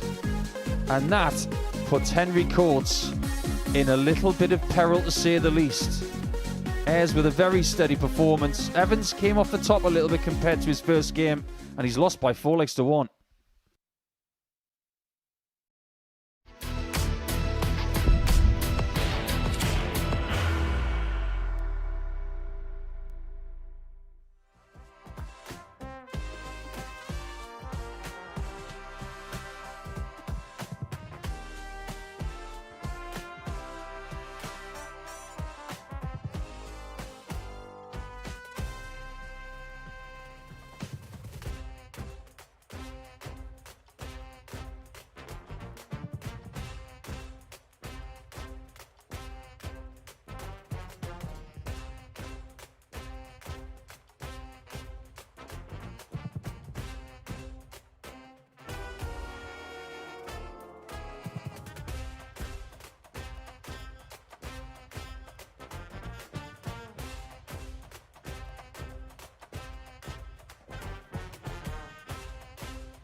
So then we're into the slightly complicated stuff, but this one is pretty straightforward. Group 1, Steve Green, well, he's done the job. He is through, and the two players on stage now, Lee Cox and George Killington, are about to battle it out to see who joins him. But the odds are stacked in Lee's favour. Cox needs just one leg to join Green in the semi-finals. George Killington, therefore, needs to win 4-0. Can he do it? Can he turn it around, having lost 4-0 in his opening match on the stage tonight? Or will Cox get the leg that he requires? Let's find out in the company of Laura and Paul. What an eventful evening we've had so far. And now George has got a rather tall task. He's got to be perfect in his debut Saturday campaign. Losing 4-0 to Steve Green earlier has forced him into winning 4-0 against Lee Cox, who was very, very good in his first match, beating Steve Green by 4 legs to 2. So one leg will see Lee through to the semis First again. leg, it's Lee to throw first. Game on. You said it, Laura, at the top of the show. He can't afford to lose heavy. Unfortunately for George, that's what happened. Yeah, George was just maybe a little bit slow to get going against Steve Green, but you have to give credit to Steve Green as well. It was one of the best performances that we've seen from him this week. He knew the task in hand, and he didn't want to falter at that same stage that he did last time. But as you say now, all eyes on this one for Cox. It's just the one required for Killington. Absolutely cannot afford to slip up at all. 125. We've spoken about it before. When a player comes and they've played on they come here and they've been on the PDC tour, 100. do they bring with them a level of expectation as well? We've mentioned it with the likes of Mervyn King, Steve Beaton, Ted Everts, when they've come here, that they haven't always managed to 60. even qualify for finals night on occasion. Is there a bit more of a weight of expectation, or do they put that even on their own shoulders? No, I think that's a really good point, because some players have come here fresh off the Pro Tour and they think that this is going to be easier. Some players have actually said publicly this is harder because of the format and the clinical nature of the Saturday night. 159. Well.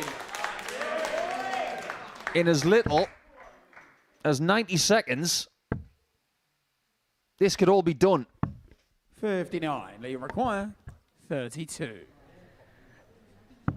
Lee Cox seems to have known what the task was in hand, and he's not hanging about. Game show on the first leg. Hasn't hung about.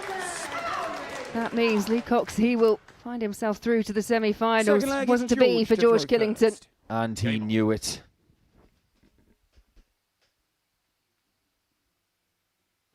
We did say it was a very big opportunity for Lee tonight. Having someone who'd never made the semi-finals in his group and someone who'd never even been to Saturday before. He is the most experienced and he is through. 60. Now, he wants to win this group to have the darts in the first semi-final.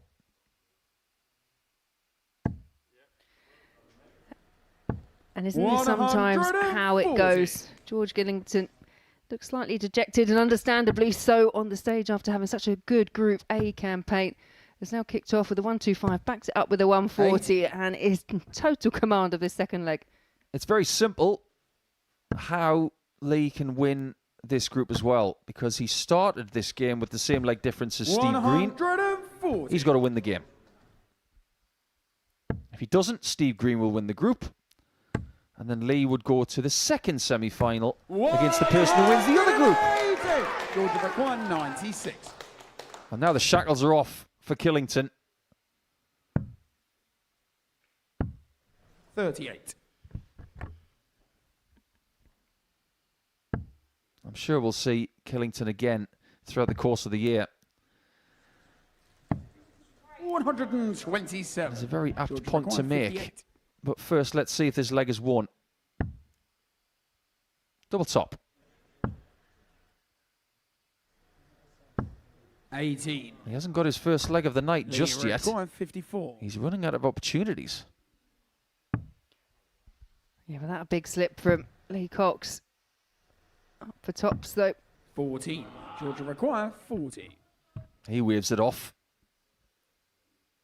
Killington wants to wave this off by hitting tops and getting his first leg of the night. Killington. Well, next week, we will have week 2 of Series 13, and it will be 23 weeks. Next week, whoever wins Group A, good luck. 100. Of course, you want to win Group A, but the curse lives. It has been a bit of a poison chalice, hasn't it? As you say, winning Group A does not seem to be conducive 96. of late as to even getting through these round robin stages, let alone going on and winning a title. Oh, there's a stat we'll have to dig 100. into. How many people have won Group A in the last 22 weeks have actually made it to the semi-finals? Wow. 80. It's difficult to play darts when you've got that heaviness in the pit of your stomach. You know that you're out. You know you're going home in a matter of minutes. 100. But you really want to leave with a victory. Yeah, and also you just want to kind of play how you know you can play, and we're starting to see signs of it from George Killington. We said in the first match he just took too long to warm up.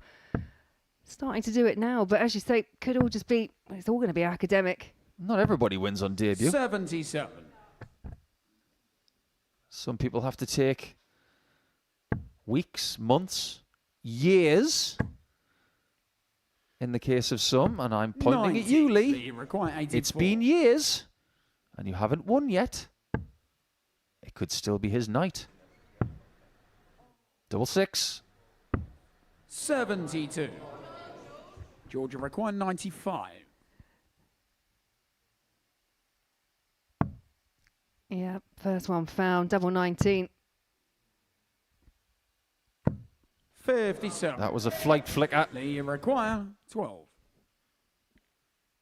The chance of winning this match might just be a flicker for Killington as Cox takes the lead. Full flag, it's George to throw first. Killington at the back of the stage, eyes closed, just trying to manage how he's feeling right now. He said that this is a journey in 2026. Something has grabbed his attention. He looks a little bit annoyed, maybe in these quiet moments with the fans at your back. Your own personal 59. feelings can be amplified because when you've got people watching, you want to make them proud of you. And if you don't do it, there are those internal feelings of disappointment. 57. So I've had the opportunity, obviously, when I've played in front of crowds, they've been smaller crowds. And somehow when people come there and support you, there's even more of an onus that you can see their faces, you know where they are, you can point them out. 44. You compare that to some of the other arenas that George would have played in previously, where there's huge venues, huge crowds. It is still very different. 60. You can hear everything, even though there are people in here. It is very, very quiet indeed. And it is an atmosphere you have to get used to. 108. One of the last times that George Killington played on a stage, he was playing Scott Waite in Hildesheim. It's one of the loudest European Tour events you can get. 2,000 people. And Waite hit a 9-darter.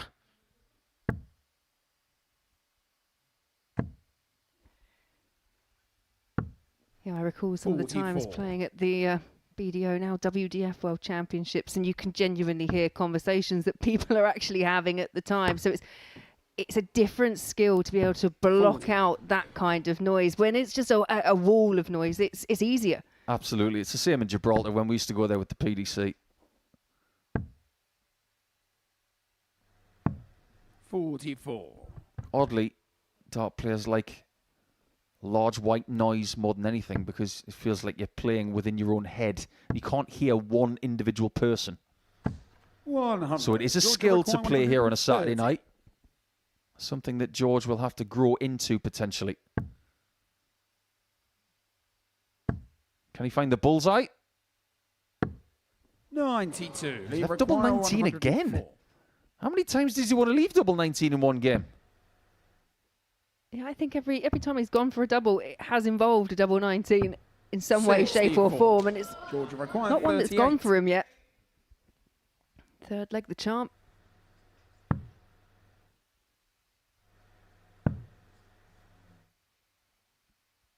Around the wall. Game And into the double. George Killington. Anybody who takes a free kick for Tottenham Hotspur would have been proud of that one. Game on. That is one somber look. That's one focused look. Even with the maximum there, Lee Cox, nothing changed.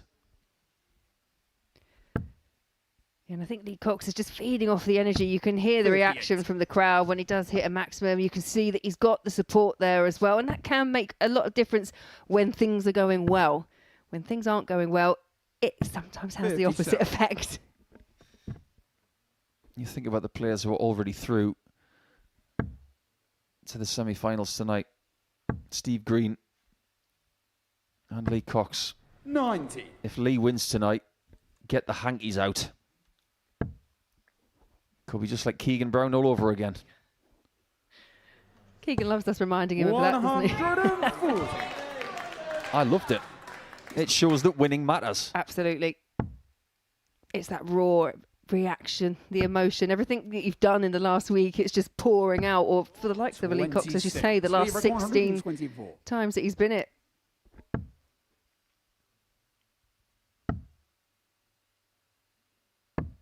$84. It works out. It wasn't a brilliant single, but it is good enough. It's had a bit of a love-hate relationship with tops tonight. 94. He required 40. Let's see what happens this time. Game Loves it this time. 3-2 lead. One more leg and he'll win the group. I was talking earlier about the stages George to throw first. Game on. of how you say things and how you feel things. I hope, I can, I will. There's another level to that. 43. I could, and I have. At this point, Lee Cox is in the I could 100. camp. He wants to be in the I have camp. Because he's got so many friends at this level of the sport who say, have you won at the Modus Super Series? Not yet. 40. That's what his answer should be, but he would love to go to Champions Week and be surrounded by a few friends who are also saying, I have. 180! And he's finding big scores at the right time. Third maximum of the match for him, averaging just in excess of 96.5.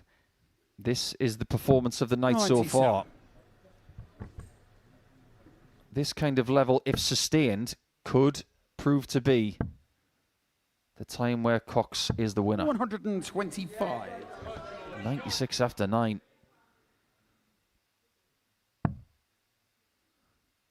Over the last couple of legs, it has been a mismatch. Cox has been sharp. Unfortunately, Killington is out of armour. 88. And the man from Hawley has won Group number 1. He could still be the number 1 in week 1. He's going to be playing in the first semi-final with the Darts. And he has eliminated George Killington from this first week of Series 13 with the best performance of the night so far. A little bit more of that, and he could go far indeed. One more match to go in the group phase.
Welcome back. Here is the state of play then on finals night of the first week of Series 13. Group 1 has been completed and Lee Cox and Steve Green are the qualifiers from it. They're safely through to the semi-finals. George Killington is heading home, and in Group 2, Danny Ayres and Henry Coates are about to do battle on stage. Ayres needs just 2 legs to qualify. Coates, well, he needs a 4-0 victory. Now, the scoreline to look out for in this one is a 4-1 victory for Henry Coates, because if that is the case, then there will be a 9-dart shootout, and that is the only way that David Evans could be eliminated. So he'll be in the back room hoping that we don't get that outcome, but I'm sure plenty of you at home are hoping that we do. What a way to kick off a series that would be. Paul Nicholson and Laura Turner will talk you through this final group game.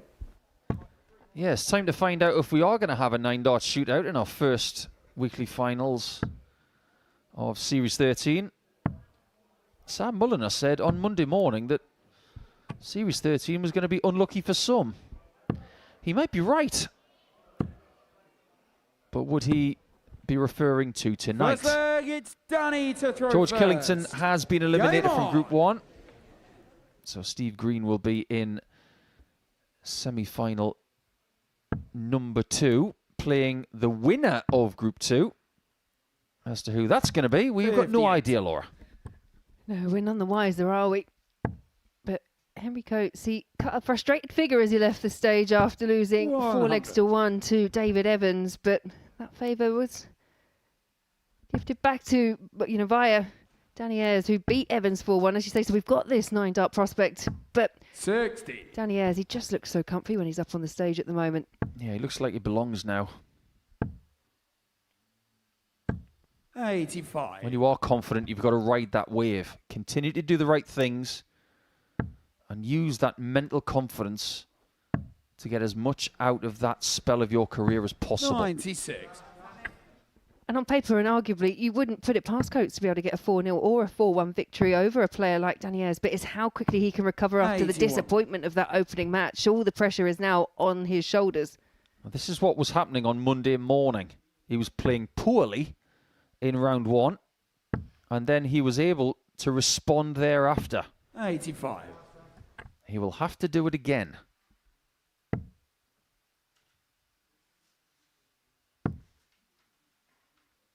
Back to the 20s to leave a finish. 65. He's done okay. Yeah, in fairness, the only game that Henry Coates actually lost on Thursday evening was, again, that first match. Kind of just plays into the narrative that perhaps needs just a match to get into it, but you don't have that much time when there's only 3 in a round-robin stage. He's got no time. 89. Danny require 80. If Danny takes this out, Coates will need to win the next 4 just for a shootout. Tops. 60. He survived that 81. as young Henry. Can he get the bull? Good He shot can. on the He first banks leg. it. Henry Coates. That's class. Second To be able leg, to it's do Henry to that throw in the first. first leg of your second game, when you know exactly what you've got to do, that shows what this young man's got. Such a big first leg because it's an early break of throw, so if you can just build on this, it's going to make Danny Ayres then start thinking about what the situation is. Earlier tonight, he was talking about going from his original set of darts 96. to a brand new set on Tuesday, but then going back to the original set on Wednesday.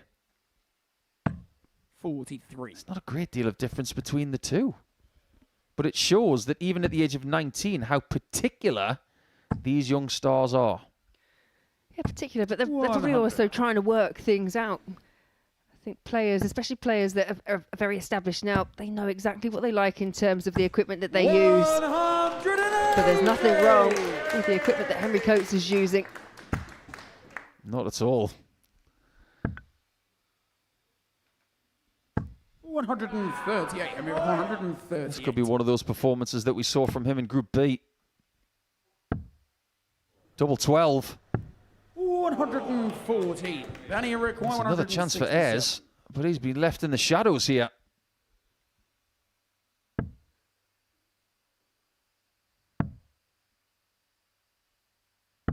57. Henry required 24. Double 12 again. Game shot on the second leg. Henry Coates. Hang on tight, everyone.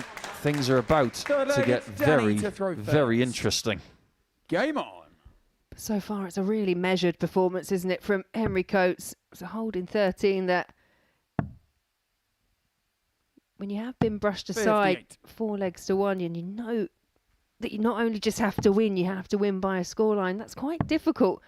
And at 19 years old, doesn't seem perturbed by the situation at all. 134. All attack, no breaks. And he's smiling in the 81. background because he knows he's playing well. And we shouldn't forget that if Coates wins this leg and the next, he's going to knock Danny out. 84. Feels quite brutal, doesn't it, that you can go up in this kind of format, 3 players in there, you win your first game 4-1, and you could still go out. It's lethal, and that's why we love it. The better player on the stage is winning this game, and he's going berserk. 77. I'll say one thing right now before Henry Coates comes back. 44. Henry He required is a 106. 12th man player. I'll explain that in a second. 46. If you need a point in a game, he's the kind of player that's going to get you that point. Stick him in last. 134. Henry required Let's see 6. if he can take us to 3-0. Double 10. 50. What a big opportunity this is. Danny require 84. Hit the 84, and then you will guarantee the shootout at least. Game Well done. shot on the third leg. Danny. Now things change again. It's the second time he's hit Full that leg, it's Henry to throw 84 first. finish so Game far this evening, but that really is possibly one of the most important 84s that he's hit.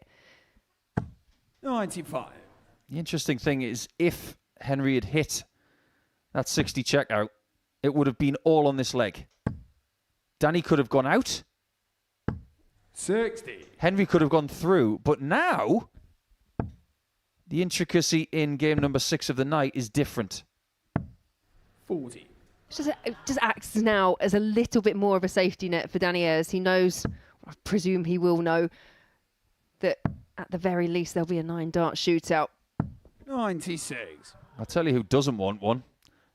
That's David Evans. 100. But at this stage, completely out of David Evans' hands, and Henry Coates now forging forward to go within 1 leg of victory. And if he does, then it is all on the next leg after that.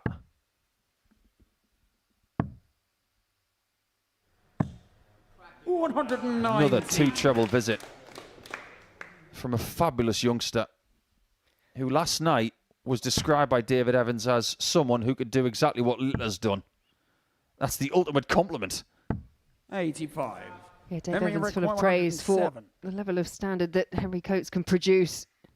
But it was a bit of a slip with the first, but tidies up nicely. Danny require 160. Can Ayres qualify with this? He might. He gave it a chance. He tried to hit the flight to nestle it in. 140. He had to wait until dart 3 to get the treble. 32.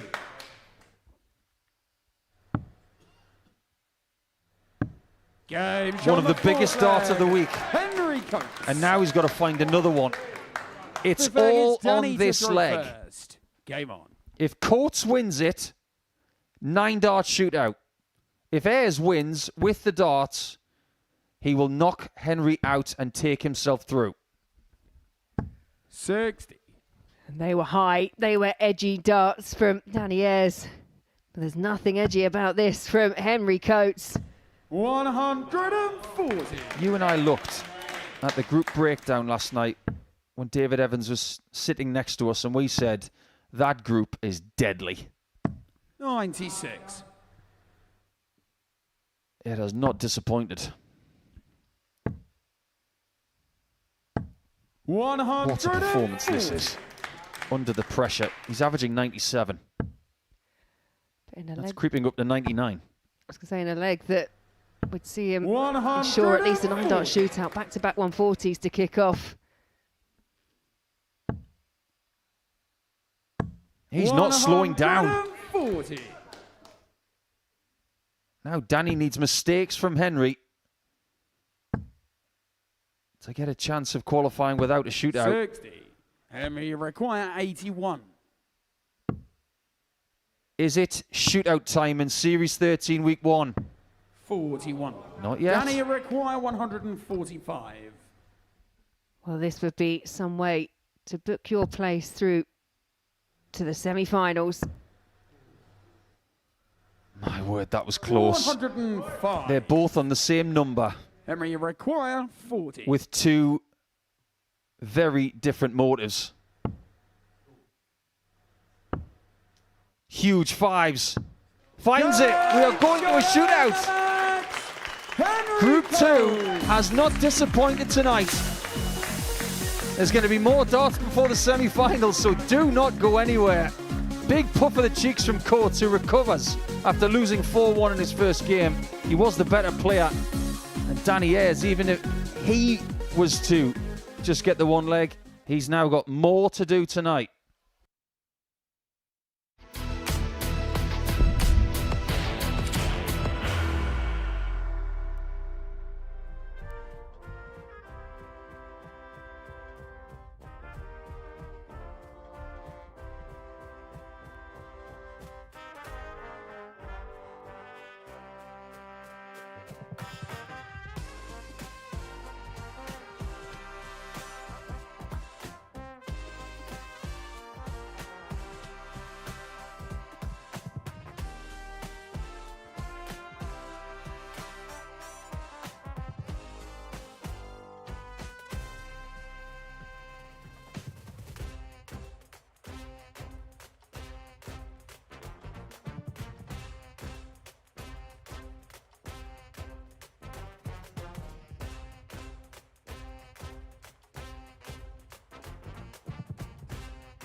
Welcome back. The group stages are complete here on finals night. Group 1, Steve Green and Lee Cox going through, both of them getting victories over George Killington. Cox beating Green as well. But if you look at Group 2, you'll see that every single match has seen one player win 4-1. And that means that they are tied on every single metric, can't be separated. So the only way to sort them out and see who goes through to the semi-finals is via a 9-dart shootout.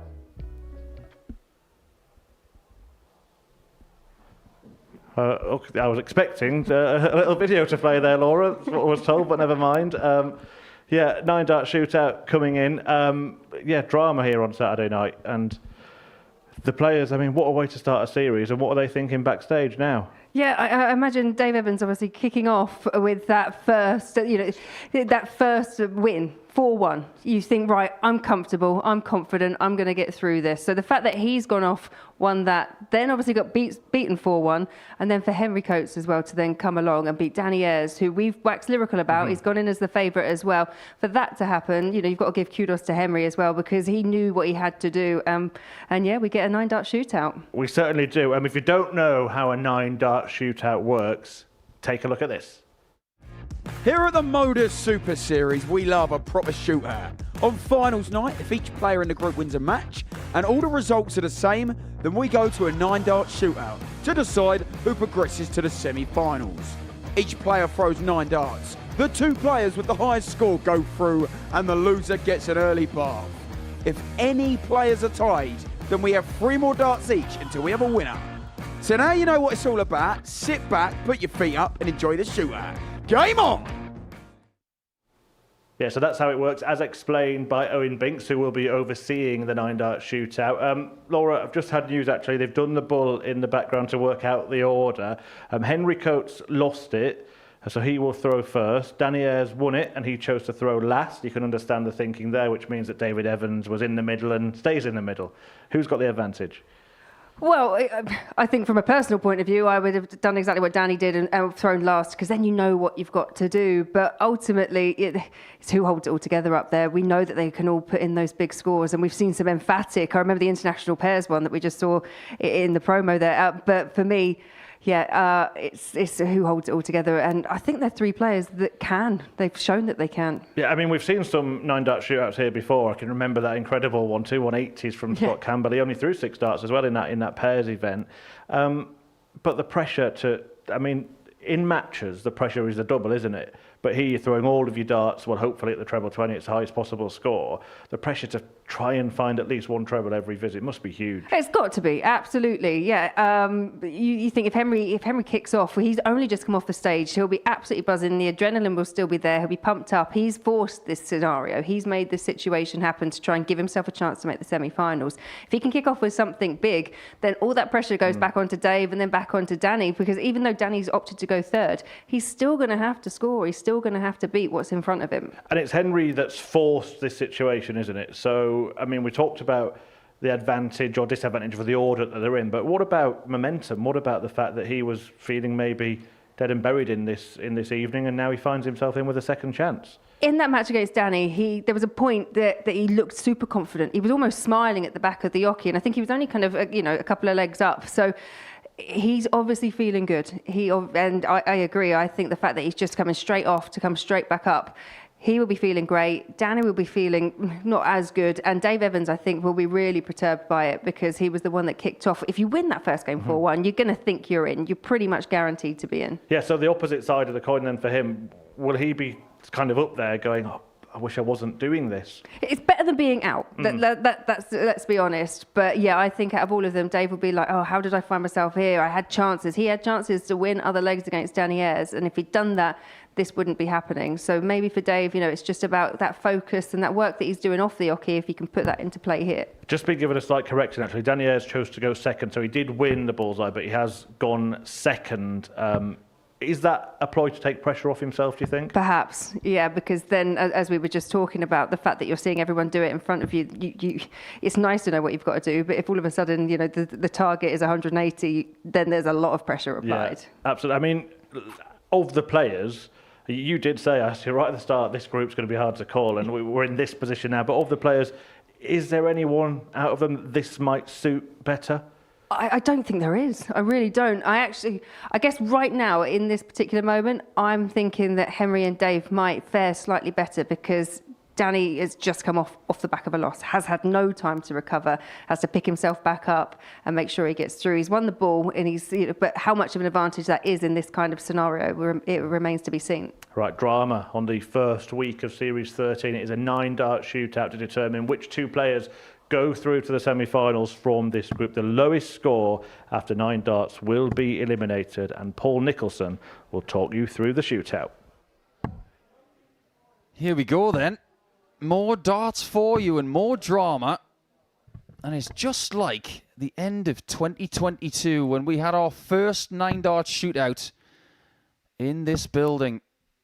It was Andy Hamilton, it was Ryan Finesse and Lee Shewan in that first shootout. We have had shootouts since. Kurt Parry's been in a couple of them.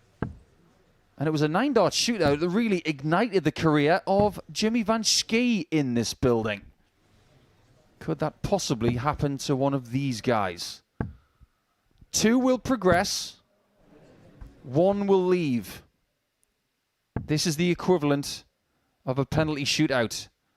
And if you make mistakes, be prepared to leave. Ladies and gentlemen, it is now time for a 9-dart shootout. All 3 players will throw 9 darts each. The 2 players with the highest score after the 9 darts will progress to the semi-finals. It's going to be Henry to throw first. Game on. Darryl Pilgrim's been in a 9-dart shootout before, hitting a 180 in the shootout and losing out. You don't want that to be you. Solid start for Coates. Ayres, who won the ball, chose second. Smart move. Let's see what he can do with it. 100. He equalises the score at 100. Pressure on Evans now.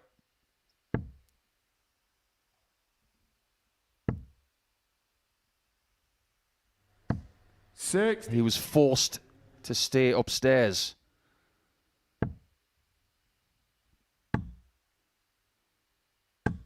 It's an early opening. First trebleless visit for Coates.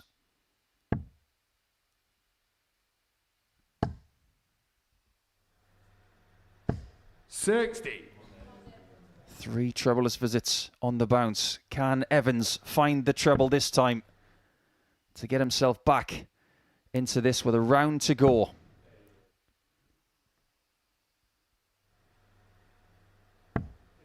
Valuable treble. Look how tight this is. Coates needs to set the target. And with that ton, he sets the target at 245.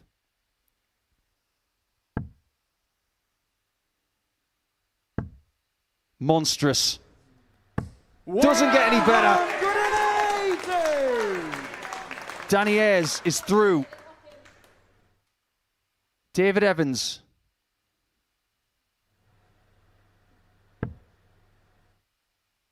Needs 105.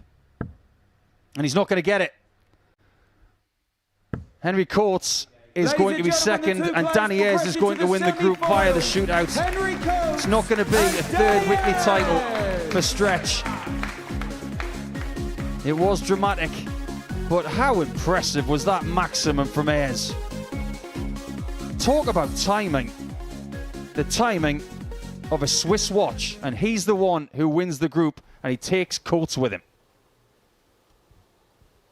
Yeah, thanks, Paul. What drama there. And I'm just thinking, Paul's talking about the 2 players that have gone through there, but what about David Evans? How his night has turned around. He would have had his feet up, wouldn't he, in the practice room going into that last game. It was very unlikely. Only one scoreline could stop him going through, and that was the 4-1 that got a 9-dart shootout. Any other scoreline, and he would have been in the semi-finals. Yeah, desperately disappointed for him. I watched him just walk off the stage there, and he's kind of just placed his darts to the side. He's got his head down, and I agree, because when you've played your 2 games, you think, right, that's it. That's my job done. I'm either in or I'm out. The fact that you've then got to get yourself back up and motivated to try and produce big scores, and maybe it was a bit of a tactical, the right thing to do for Danny Ayres, because he's put Dave in last, and Dave was chasing from the very first. Yeah, it certainly was. Right, let's get a breath then, and we will dissect that a little further in the company of Laura and Paul Nicholson, and of course, preview the semi-finals.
Welcome back. A reminder of what's happened then on finals night, the first week of Series 13, and we've had darting drama already. Steve Green got off to a serene start, a 4-0 victory over George Killington.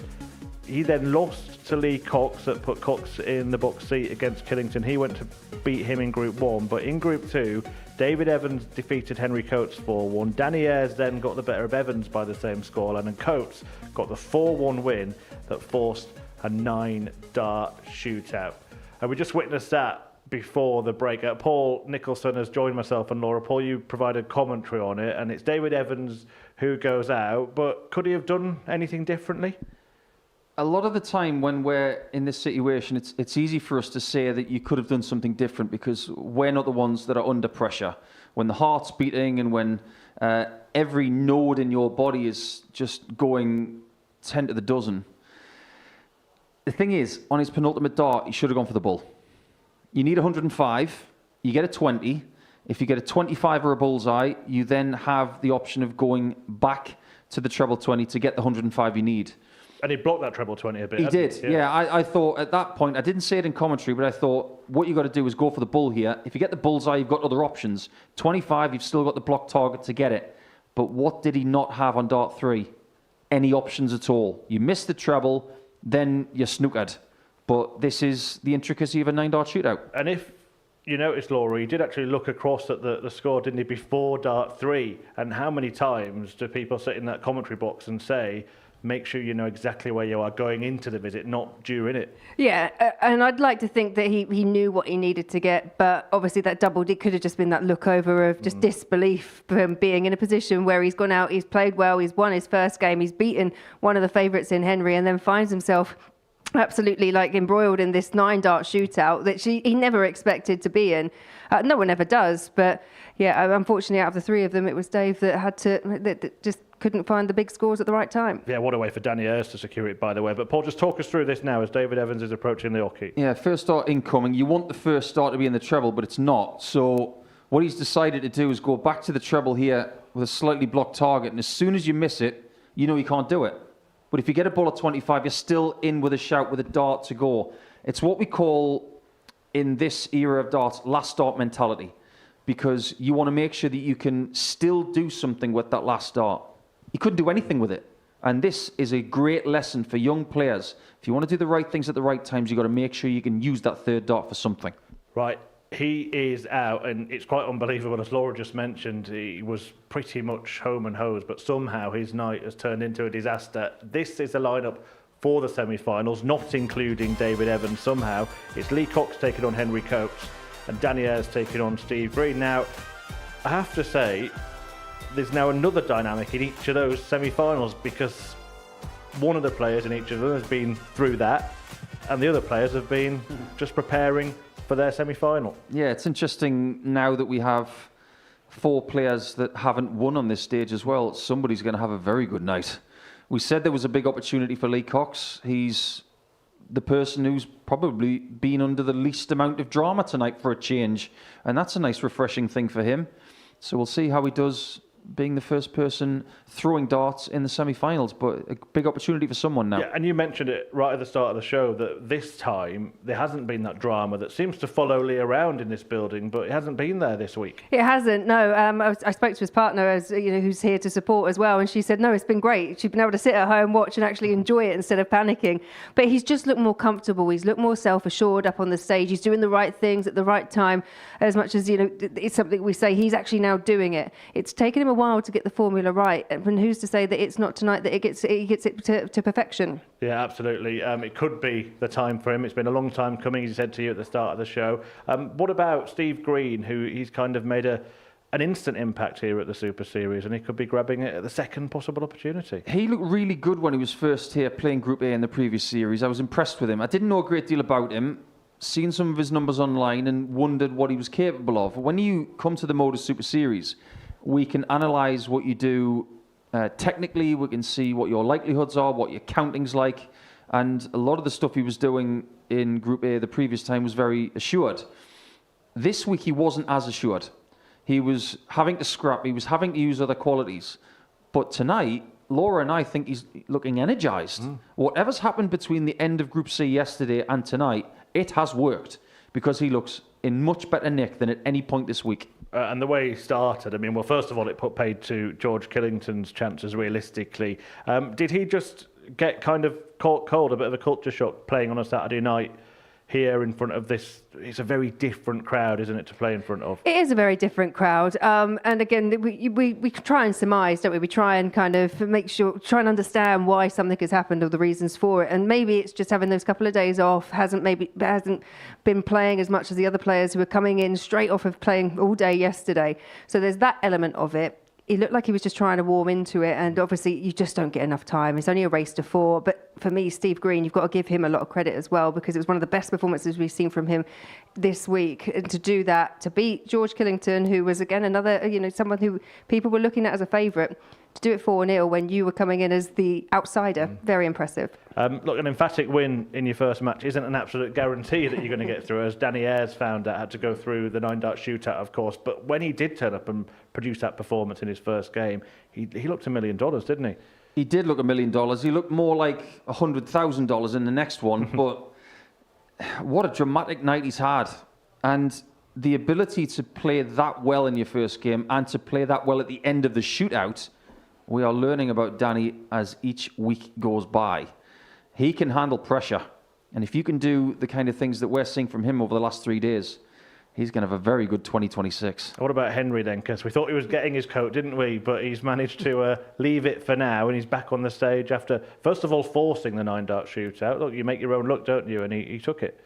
Yeah, and again, we were trying to come up with reasons for why, you know, there was just this change from performance 1 to performance 2. And actually, you go through the week, you go through Group A, you go through Group B. He's lost the opening matches, and it's just taken him a little while to warm into it. But when he did warm into it, wow, didn't he just? He's a player that looks like when his back's against the wall, he's able to produce big things, big numbers, and do more than enough to get through. But yeah, it was tight. He'll be relieved, but the main thing, he's still in. One thing that's really different nowadays as well is that in previous times, we would say that young players would have to learn their trade. You look at Littler, and you look at Coates, and you look at others like Brandley, and these young stars, they get better under pressure. Look at what Coates did at Rising Stars. Back against the wall, needed a 1-4-2 with Brandley on 30. He finds it. That's not normal. To us, to them it is. When they're under pressure, they're able to do it. Coates has done it again. Look, we're going to talk about David Evans in a moment. Paul, you've got an extensive vocabulary. I'm going to set you the challenge of finding one word to sum up how he might be feeling, but we'll do that while Laura and I just cast our eye over the semi-finals once again. This then is the lineup for the Final Four. Paul's got his thinking cap on. Lee Cox taking on Henry Coates. Danny Ayres taking on Steve Green. What are you expecting out of these games? Yeah, more of the same. I think more drama. They're so hard to call. I mean, obviously Henry and Danny have just gone through that 9-dart shootout. For Steve and Lee, it's been pretty much straightforward. They've had their feet up just watching all the drama unfold. So they should be well prepared. They should be ready for this. But again, you just don't know how the other guys are feeling because they should be buzzing. The adrenaline should be going. Paul, have you accomplished the mission? I can't quite use one of Henry Dickens' made-up words, but I'm going to go with befuddled. Because you mentioned the big win, then reeled back. After the week he's had, big finishes, he's had great performances, he's had suspect games, and tonight, befuddled. That is the word. Yeah, I think I might have used a stronger one, Laura. So he's done really well there. Well done, Paul. In terms of what's left, somebody is going to lift the trophy. Somebody's going to pocket the £5,000 and be the first name at Champions Week this year. Out of those four, who are you favouring right now? Well, my prediction for the first time round didn't quite go to plan, but I think it would be great for a player like Lee Cox, who's been here as many times as he had. I think no one would begrudge him picking up a title, but I could see any one of them, if they put in some big performances, then anyone could get it. The two people that I thought would be most dangerous tonight are still in Coates and Ayres. I'd like to see that final because I think it's got the best possibility of being a great final. But the sentimental side of me, I'd love to see Lee Cox win because I think there could be tears. Right, shall we get the semi-finals underway? Let's do it. Here we go then. The final four are in action here at the Modus Super Series. The Week 1 crown awaits. It is semi-final time.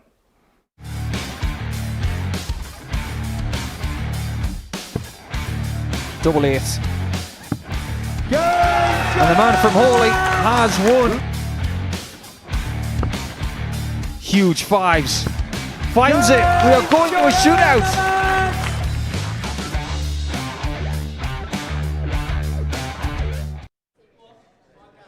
Good evening, ladies and gentlemen, and welcome to the Modus Super Series here at the Live Lounge in Portsmouth.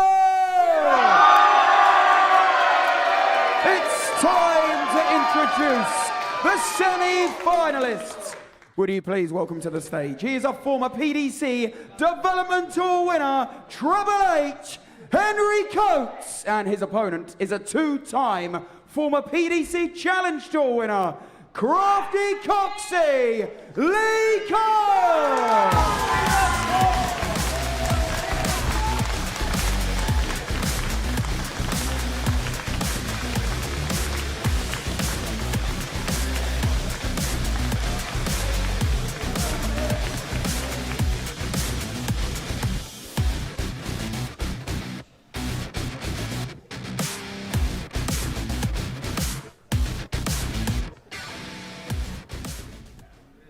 Well, what a start to the series. This finals night has had everything, hasn't it? We've had surprise victories, unexpected departures, players thinking they're through and then having to find a seat in the crowd, as David Evans is doing behind Lee Cox and Henry Coates right now. We've had the 9-dart shootout drama, and it is turning into an absolute epic of an evening here at the Modus Super Series. Lee Cox looking to go on and get his first win at the 16th attempt on the stage. None of them have won a Super Series competition week, but Henry Coates has lifted a trophy on that stage, of course, when he won the Rising Stars Championship last year. Well, it has been absolutely electric so far. Tension and drama throughout. Paul, Laura, it can't go on like this, can it? Of course it can.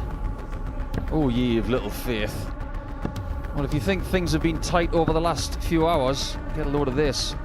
These two have played twice over the last couple of nights. It's one game all. Game on! And both games were won by 4-1, ironically. So there are 3 games left here this week. These players will want to play twice to have a chance of that first Super Series weekly title. Who are the favourites, Laura? It's so difficult to call because of the way that the night has gone. Coming into this, obviously, you would look at what Henry Coates has done and the numbers he's been producing. We've already mentioned Danny Ayres, who came in as a favourite to win the evening.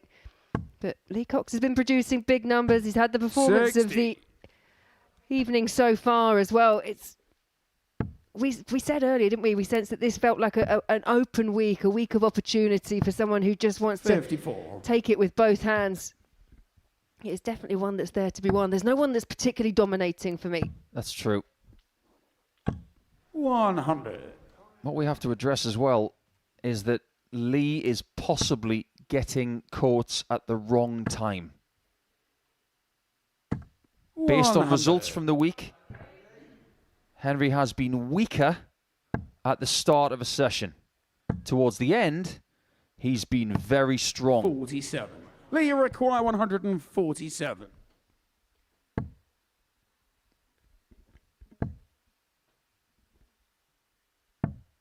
He's yet to get a ton plus finish here tonight. Doesn't need one for the first leg. But on the doubles, 92. He's been okay. 58. 1 out of every 3. That'll do very nicely. Protects his throw. Yeah, and in this scenario, Second leg, it's Henry so easy to break down. And game on. In simple terms, you think, right, I'm throwing first. I just have to hold on every time I throw first.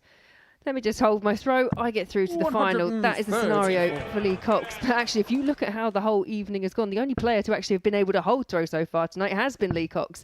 All the other 5 games have gone against the darts. So 93. Doesn't always count for as much as we probably put the emphasis on.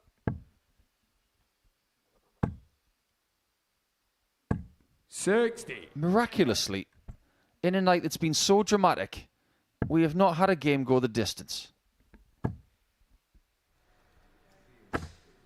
120. Not the first time we've had something like that, but it'll take something special to beat Steve Green's from earlier, which defied physics.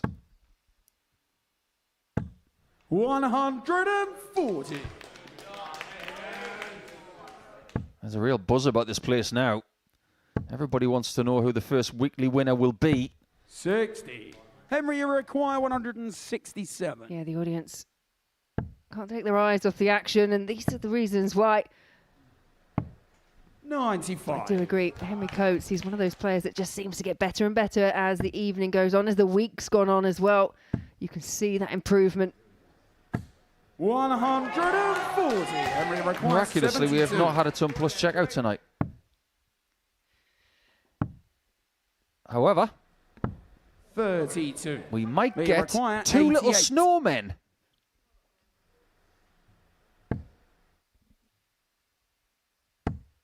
Lee needs the bull. 63. That was right on Henry line. require 40. Yeah, it was a great effort. But Game now, shown just the one second apiece. leg. Henry Coates.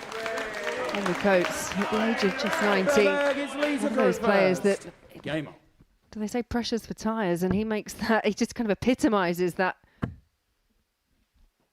4 different parts of 59. England represented in the semi-finals as well. Lee from West Sussex, representing London. Coates from Derbyshire. 139. Ayres from Cheshire.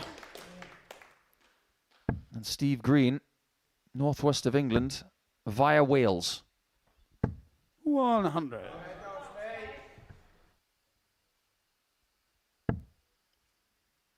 Well, Lee's made an error here, leaving 3-4-2. This night really does prove the fine margins of this sport, and leaving that number, it actually did cost someone a valuable leg at the World Championship. Can't leave those numbers anymore at any level of this sport. No, we've seen it a few times throughout the week. It's something that you've picked up on and mentioned that was now being dubbed a pre-bogey number, because obviously it doesn't matter what you hit, you can't leave a finish.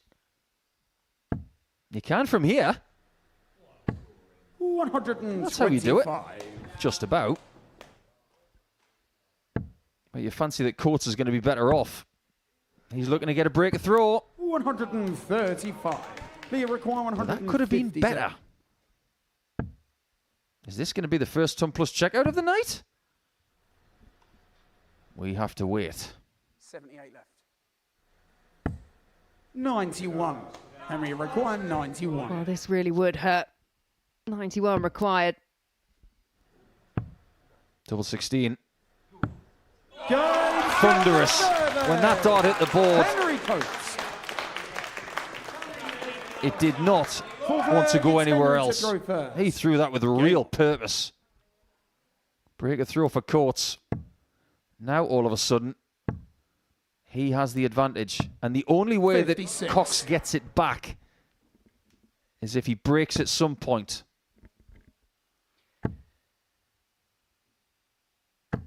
$100. Yeah, we talked throughout the evening about the way the pressure swings back and forth. Lee Cox, he's still looking comfy up on the stage, but Henry Coates, we've seen the big numbers he can post, the big scores, the big finishing. Looks like he's on course to be back up at those kind of levels. And the fact actually that although we were going to have a new weekly winner of a regulation series, he has won up there. He has tasted success underneath that underneath this roof. 60. And that means something. When he was up against Manby and Potter and Branley and others, they're all players that have sampled these kind of Saturdays as well. It's just for something different. And sometimes there's a different kind of pressure when you're playing what I would say is your peers. So for him playing his age group, to be able to produce the numbers he was doing, I think that's sometimes even more impressive, because there is an additional pressure when you can compete with people you're not always expected to beat. I don't know why Lee did not use the bullseye there. He is still in 3-dart range. 84. Leah require But then again, so is Henry. Needs a treble. 69. He's done a very good job there. 102. Is this going to be the first ton plus check out of the night? We might not get one. We might not need one. They require 32. To be fair, we've had our fair share of them throughout the week. Most of them coming courtesy of Dave Evans, who has now departed. 60. Out in the crowd. Henry Cox might depart as well. Some people can't watch. We can't stop.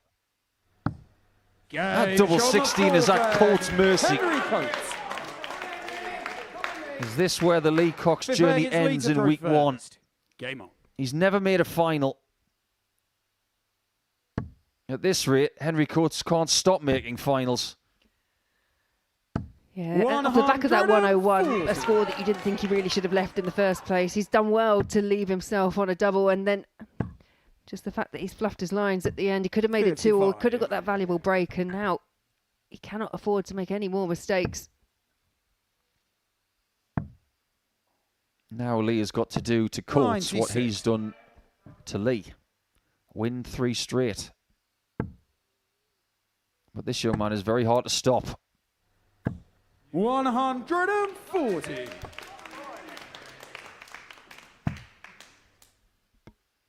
From what you were saying earlier, Laura, about being uncomfortable, this is something that young 45. players are okay with more than ever. The exposure they have to streaming platforms, 86. playing in front of people, it's normal to them. Whereas for people of the previous generation, it was something you had to earn. 180. Lee Cox has earned himself an opportunity to bring it back within one when he comes back. He's left himself tops courtesy of that maximum. But I do agree with you, Paul. I think, you know, the likes of the JDC, the fact that there are so many streaming platforms available, 40. people are used to this environment when they come here. Gage on the 5th leg. Well done, Lee. Cox. That's a great tops hit. Now he must break To throw first. to get that advantage back, which he had at the start of the match. He set up the break opportunity a couple of legs ago. He's just got to focus on that. 100. But Henry Coates with a golden opportunity to see the match out. 100. What are we learning about Lee right now? I will say confidently that he is more equipped for this situation than he ever has been. 85. However, something that you said during the World Championship, Laura, I've said it twice this week, thought 85. is trumped by execution. And that time is now.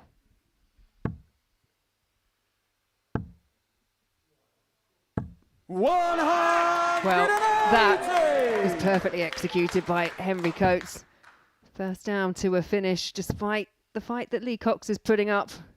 100. Henry, you require The fact that Lee is not left to finish means that Coates has got a clear path to the final. 100. Oh, what a dart that is. He's going to get a shot to get into the final game of week 1. 125. All Lee can do is hope. Henry, you require. Let's see if Henry 36. can. Henry can, and he's in the final. What a dramatic night he's had. Came through the shootout, had a tumultuous time in group number 2, but he is the first name into the week 1 final. And Crafty Coxie, his weight goes on. He's played so well this week. He's played better this week. But his journey ends. Henry Coates is into the final.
Here we go then, time for the Champions' Choice Challenge. Try saying that 10 times quickly. I think he wanted to borrow Van der Velde's glasses at 100. one point so he could see it properly. Well, you tend to find people over in America, Canada, they're always looking for that next thing.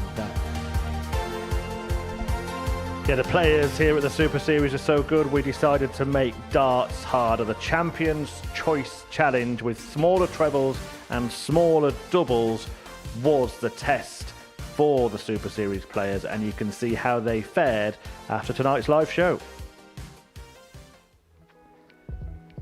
And in tonight's finals night, we have now got our first finalist, and it's Henry Coates. This comeback story continues. He was on the brink of elimination in the group stage, has fired back to force a 9-dart shootout between 3 players, and he has now booked his place in the final at the expense of Lee Cox, who just cannot seem to make it to the big money match. Danny Ayres and Steve Green will battle it out to take on Coates in tonight's decider, and it is time for semi-final number 2.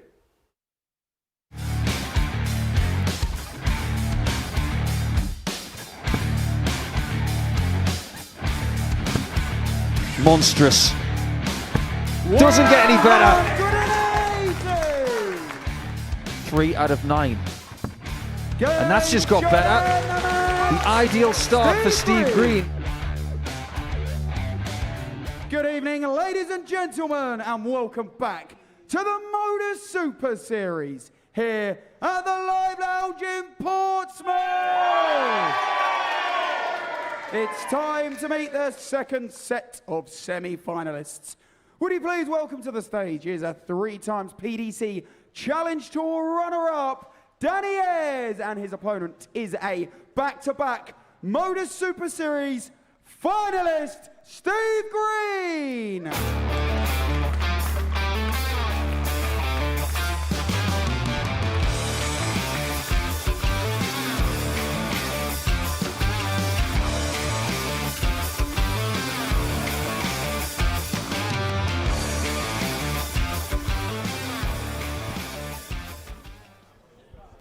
Well, it's been a roller coaster of a night, hasn't it, here at the Live Lounge? But Danny Ayres and Steve Green look pretty relaxed as they take to the stage for their semi-final showdown. Ayres has been a runner-up on that stage before. Can he go one better tonight? And can Steve Green, who's got a perfect record, 2 finals nights from 2 attempts, can he make the final here? You can just see David Evans there.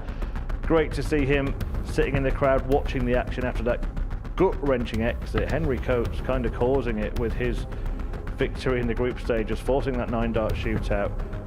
It was Ayres who won it and got his place in this second semi-final, taking on the Group 1 runner-up Steve Green, 44-year-old Welshman, looking to make it to the deciding match. Guiding you through this one, it is back to our commentary team, Paul Nicholson and Laura Turner. Yes, Murph, indeed. It's time to find out who plays Henry Coates in this week's final. Steve Green has had quite a long break. He played in Game 1, Game 3, and 4 games have come to pass and a 9-dart shootout since we last saw him. So it'll be interesting to see what we get from him as he looks to play the last 2 games of the week. First leg, it's Danny to throw first. Yeah, some players, they quite like the fact that job's done early. They can sit in the back, they can practice, they can utilise their time how they best see fit. But Steve Green has been the player tonight that really has gone under the radar. That is until he brushed aside George Killington 4 legs to 0. He may not have beaten Lee Cox, losing that 4-2, but by that point he'd done more than enough to secure his place. 4-2 is a very apt scoreline for Danny, because when he made it through the semi-final of Series 11 Week 1, he won 4-2 against James Hubbard, the former World Youth Champion. But he would end up losing to Jeff Smith after missing a chance to get the weekly title. 140. Still haven't had a game go 7 legs tonight, but it doesn't feel that way. No, and I think it's all the drama as well of that 9-dart shootout, which was another thing that Steve Green could sit in the back and watch the drama unfold. But this now, a very different challenge in Danny Ayres. Danny Ayres probably feels 96. a bit like Henry Coates, that fortunate to have made it through to the semi-final stage by way of the 9-dart shootout, but he did seal his place through in complete style with that 180. 140. He takes the lead in the Stevie first leg. Require 170. The first chance is going the way for Steve, which has now slipped by. He's in new territory here. Never made a semi-final before. 96. Danny Require 148.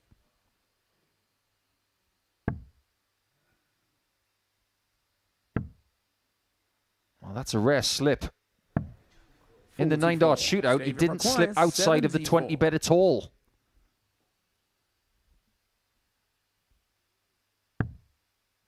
Double 16. Game show on the first leg. Steve Green. There's a little bit of gumption there from the Welshman.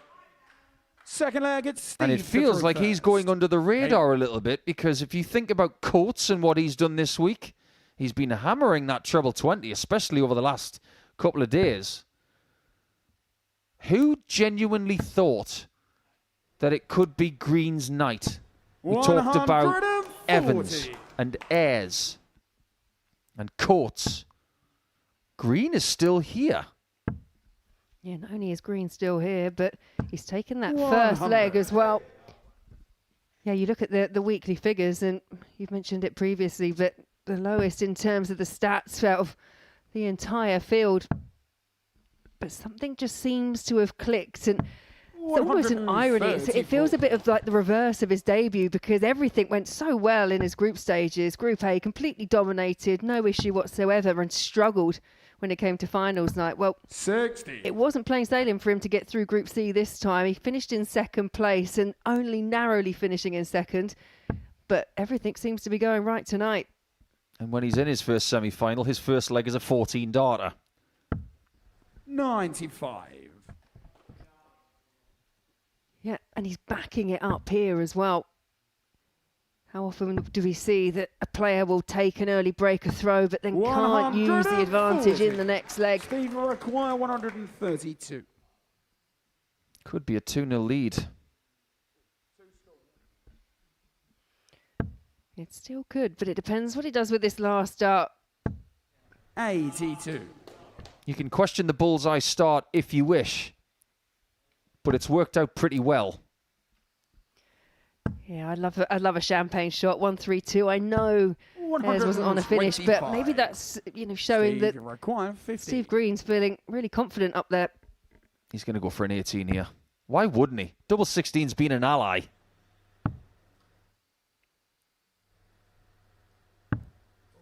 $42. That is a let-off for Danny. Break back time. Needs tops. Game show on the Danny Ayres this week has had that tops on the end of a string. He has hit that so many times to throw first throughout Group C and in this one.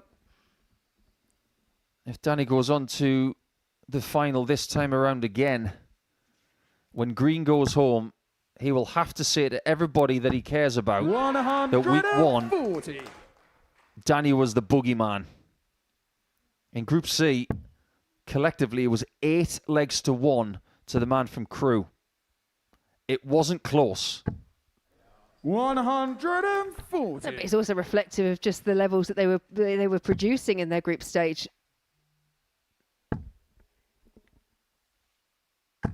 100. There's Lee Cox watching on, soaking it all up after another semi-final defeat. But it feels like this week has been his best. 81. And like Andrew Gilding says, all you can do is better than you've done before. Agreed. Danny Ayres now producing some of his best. First maximum of the match.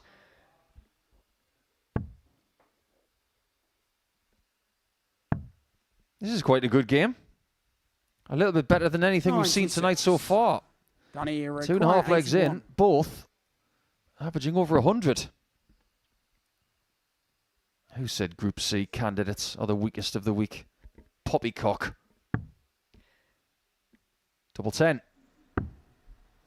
That could have worked out worse. Yeah, it's a slip, but it's not one that Steve Green's in a position to punish at the moment. Yeah, that old narrative of Group C being some of the, saying in commas, weaker players, I think they're long gone. Long gone. Just like this leg could be. And it's another 14 darter. Daniels. Fourth leg, it's Steve to throw first. Game on. This is a proper game of darts. Yeah, high quality encounter and what you want to see. And there you can just see the averages. Green still in excess of 100 and looking to pile in his first max. 140.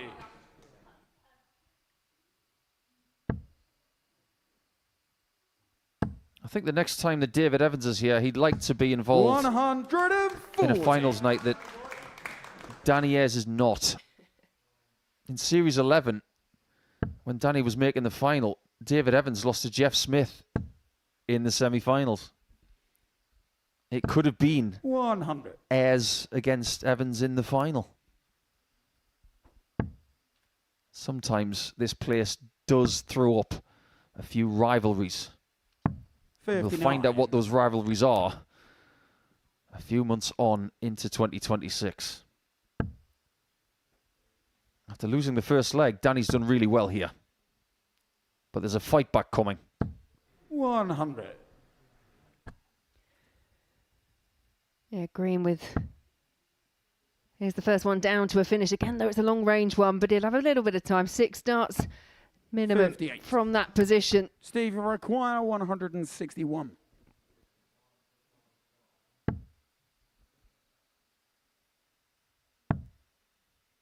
Lovely switch. 137. That's worked out so well. Earlier in the evening, he did do the same thing on 161 and decided to leave a 3-darter instead of going for the bullseye and leaving a 2-darter, but this time he gets it perfect. 24.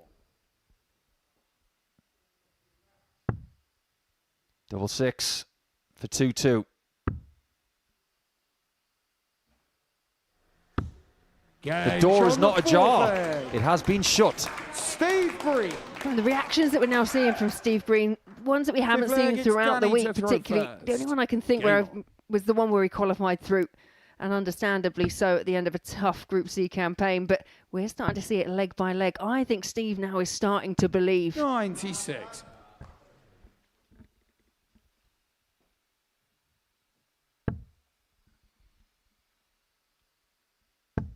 That belief system is born of many things.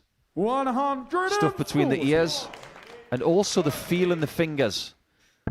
Because there are times in your darts career when you address the board and you think, this is not going to be missed. 100. I just know I'm going to hit something big here. That's why we work so hard on making the conditions here at the Live Lounge so neutral. Not too hot, not too cold. 100. Conditions on the stage are as good as we can get them so that the players can do their best. It's that Goldilocks spot, isn't it, where everything's just right. And then ultimately, it just allows the players, they're having played up there and you've played up yourself, having, you know, the fact that you can just focus on the job in hand. It's just all about the darts. Then it's all on you, whether it goes well or not. Dart players are very, very good at finding excuses. Danny, you require 160. We haven't had a 167 this week. Yet. And we're not going to get one. 99. Not just now, anyway. Steve, require 164. We are still looking for our first ton plus checkout. It's not going to change. That was close. 96. Both Danny, on 2 darters. 68. They're tied in every aspect. Who takes the lead now? that tops target once again for Danny Ayres. Game And it does not fail him. Danny Ayres. When you're in the kind of form he's in, Sickberg, it's Steve to you're throw more first. likely to do that. Game on. Then, if you're not confident, you might hit that. If you're confident, you're more likely to hit that. 140. That man from Crewe is about as confident now as he's ever been on the dartboard. But again, credit to Steve Green, because despite the disappointment of not having an opportunity to go for the 41. 68 himself, he's kicked off this leg that he has to win with a 140.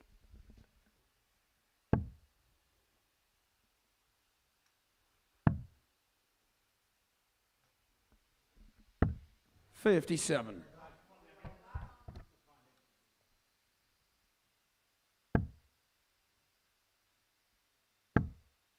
You could hear a pin drop in this place.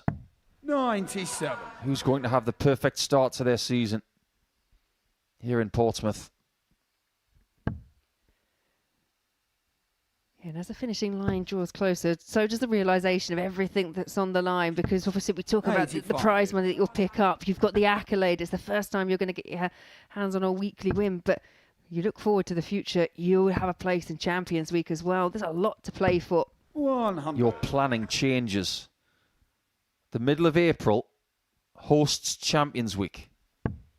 Then everything you do between now and then is based on the planning of success. 99. That was very good from Green. Took the 9 off the end of the score, made the next shot a little easier. 59. Steve, you require 120. Well, we've been waiting for a ton plus checkout tonight. Is it going to be the 120 to level it up at 3-all? That was always going to be difficult with the way he delivers the darts. 80. Well, that's a bit creative. It's worked out very well. Could have been made to look foolish if he'd gone too high. But he didn't. 81. But again, I think it just goes to show that he's feeling confident. He's feeling comfortable up there. He's backing it up with the scores. Can he back it up with the finish?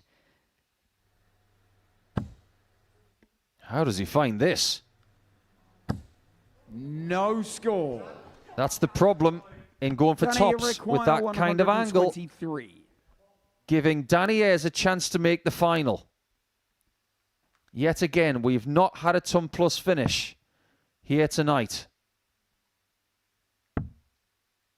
That would have been the right time to do it. 55. Green goes Steve, back to you tops. require 40. He doesn't want to block it again.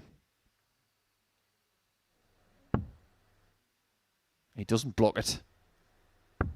Game Right in the heart to take us the distance for the first time tonight. 7th and final leg. It's Danny to throw first. 3 players remain. Game on. Only 2 will survive. Who goes home? Again, it's another match where Danny Ayres has got himself 83. right in the mix. All the drama. We had the drama of the 4-1 win over Dave Evans, backed up with a 4-1 loss over Henry. Then we had the 9-dart shootout. And again, our first match to go the distance. And it's Danny Ayres involved 100. once again. If you want to be a Super Series great, you have to win legs like this. Ask Neil Duff. Ask Steve West. 60.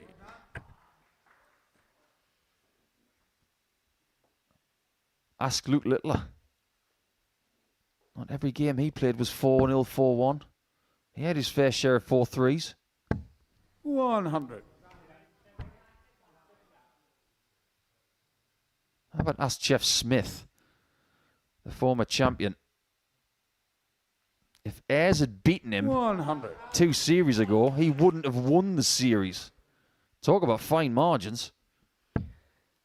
Yeah, that's what it's all about now. Strength and depth of talent in the sport is at a level that I don't think we've ever really seen before. And perhaps it's just because of all the various platforms that people have got to play on. 2 points between them in the whole game. 58. But that there could be an opening, an opportunity for Steve Green. They can't watch. Kind of get what they mean, but we have to. 130. That is a wonderful switch. A lot of people would have stayed on the 60 there.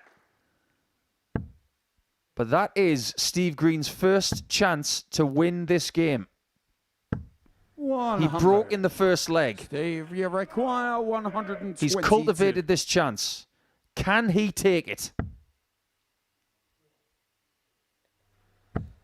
He gets a match start at 7-7. 108. Danny, you It require. might be the only one he gets. Could well be. Again, we keep mentioning this ton plus checkout. Is it going to be a straight ton for Danny Ayres? Another one. 80. They've both had one to make the Steve, final. you require 14. It doesn't get any tighter than this.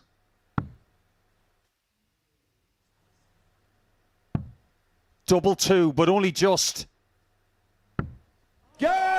He's made it.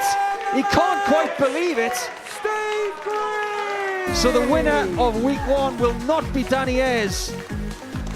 This one is going against the form book, and Danny will have to wait for another opportunity to get into Champions Week.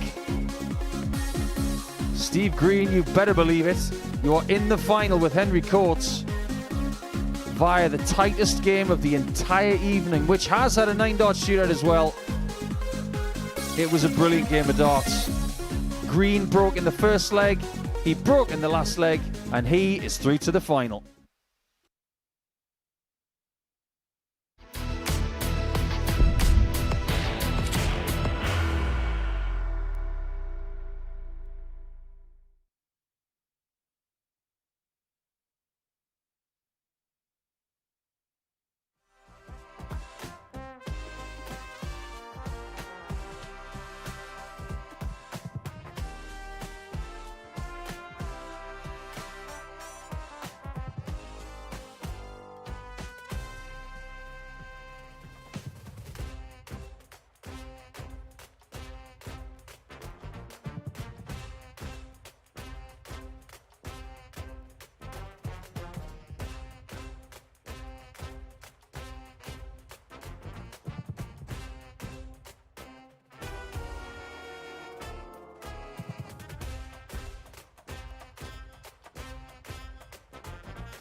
So then this is what happened in the semi-finals. Henry Coates with a 4-2 victory over Lee Cox. Steve Green then winning in a last leg decider against Danny Ayres, meaning that he will take on Coates in tonight's final.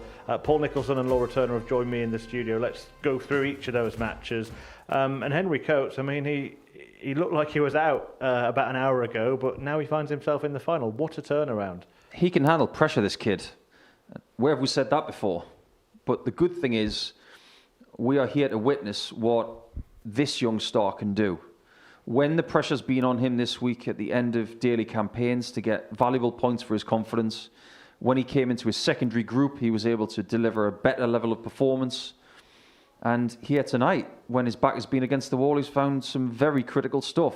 So watch out, final, he's coming. I mean, we saw him win that Rising Stars last August, but this is a different kettle of fish, isn't it? In with the big boys, if you like. And he certainly has stood up to the challenge. Yeah, it's a different kind of pressure, isn't it? When you're playing your peers or players that you're used to playing, yeah, there is a different kind of expectation. But there's perhaps slightly less on Henry here in terms of playing with, like you say, the big boys. But there is an expectation on how he performs because we know what he can do. And yeah, we were all a bit worried maybe after the first match that was it, that was the road run. But again, as Paul just said there, you know, when he had that pressure on, he really did just turn it up a notch, played some of the best darts that we've seen from him this week. And in a way, it's a story, this final, of two emerging talents, okay, at different points of life, but Steve Green has burst onto the darting scene through this vessel, hasn't he? Yeah, and when World Seniors decided to sweep things aside and go on to different things, I don't think we should forget about the people who are slightly more senior. There are still opportunities for people over the age of 40, 45, 50, and Steve Green is a success story because when he qualified for this the first time, we didn't know a great deal about him. Now we have a great deal of evidence to suggest that he's got a lot to offer, maybe over the next decade. So it's not just about the young stars, the boys and the girls, it's also about the men and women who haven't had opportunities in the past, who are now beginning to get their chance and take it. And just quickly on Green, what did you make of his performance in that semi-final? Because it was hard fought, wasn't it? Danny Ayres played well as well. Yeah, not only Danny Ayres played well, but Steve Green in the group stages hadn't found a way to negotiate Danny Ayres. He'd been far too strong. He'd been outplayed every time. Just in a different version of him tonight. I don't know if he was just kind of storing it away and just saving it all for finals night. Oh, who knows? But the fact that he's producing his very best, again, considering he had such a disappointing finals night on debut, I think he's just been really solid, really focused as well, and looking very good. Right, we will look ahead to the final in just a moment, but there's something very different coming up here at the Super Series. We now get round to our Royal Rumble Challenge.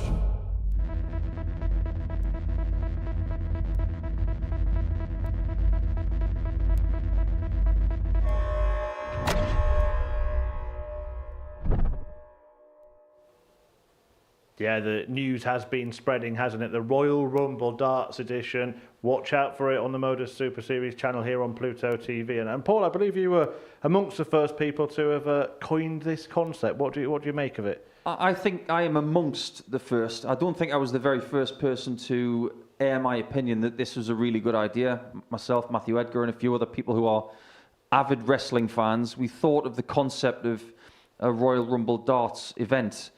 And it was all about you not knowing who your next opponent would be.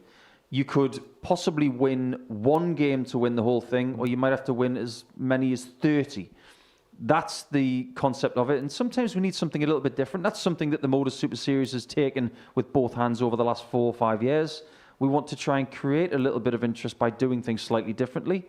And this is just the next stage of it. I'm really looking forward to it. Yeah, and we don't know who's going to be appearing in it. Laura, can we expect you to be sort of climbing over the ropes or whatever it takes to get onto the stage? Hold me back. No, honestly, even if I knew the answer to that, I wouldn't be telling you, would I? So absolutely, my lips are sealed. I have no idea. There we go. Loyal to the company as always. Right, let's look ahead to tonight's final. Only 2 players left standing in this one, and they are getting ready to rumble backstage. Henry Coates and Steve Green. Henry Coates has won the bull for the final. What kind of game are you expecting here, Paul? I think Steve might be up against it now.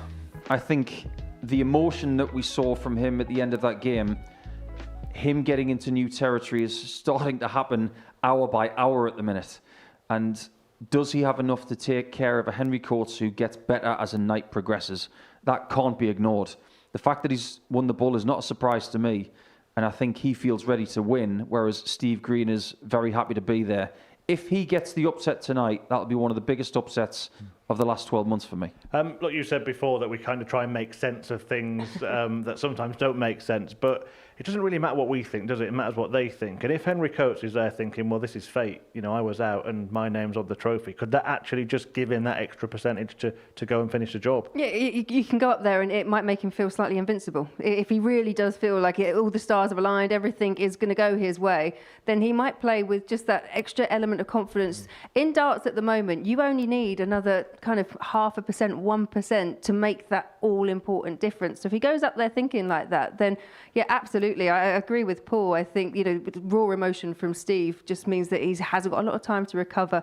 And with Henry, he just looks uber focused now. And it would be a good trajectory, wouldn't it, to win a Rising Stars event last year here and then straight away, start of the year, first week in fact of the Super Series, to be picking up a main series title. 19 is a very good age for a dart player right now because a certain world champion, two-time world champion, is now 19. And he's not the only 19-year-old who can do special things on this stage.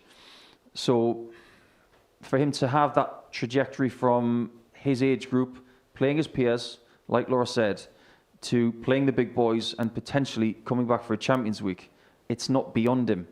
He wouldn't be in this final if he wasn't ready. Yeah, I believe he's just getting some words of encouragement from his dad as well. 19 is an age where we see, you mentioned Luke Littler, his parents travel around with him, don't they? How important would it be for a player of his age to have that family support? Of course, you need it. I think a player of any age needs it. But I think the difference is when you have players that have played on events like in the JDC, in the youth system, the parents are also quite used to being there. They want to be there. They want to be backing their son or their daughter.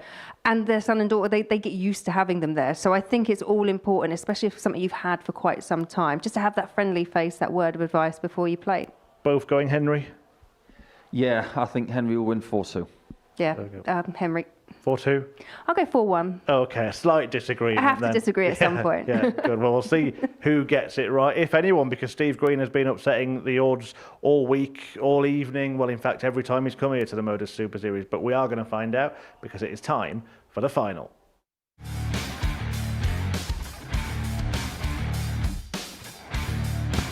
Henry Kahn, and he's in the final.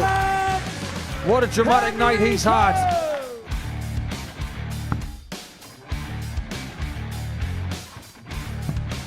Double two, but only just.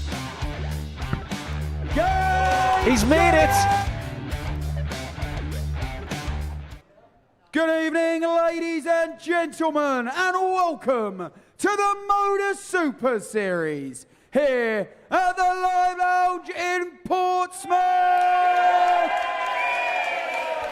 It's time to meet the finalists. Would you firstly please welcome to the stage, here's the first ever winner of the Rising Stars event. It's Triple H, Henry Coates.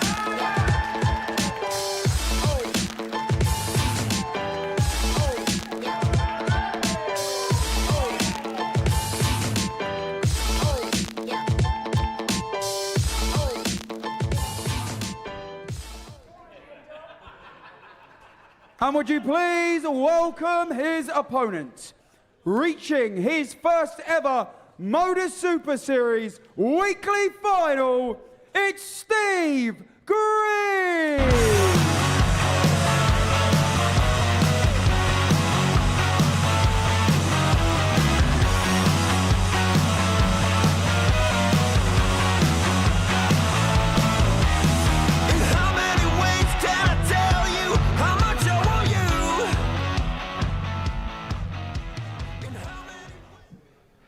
Here we go then, the first final of the Modus Super Series main event in 2026. It is Series 13 now here at the Super Series, week 1, and it is a battle between Henry Coates and Steve Green. Coates, who got the better of Lee Cox 4-2 in his semi-final match. Steve Green then won that thrilling battle with Danny Ayres in a last leg decider. Coates, just 19 years of age, a Rising Stars champion. We were talking Royal Rumble, weren't we? Well, his nickname is Treble H.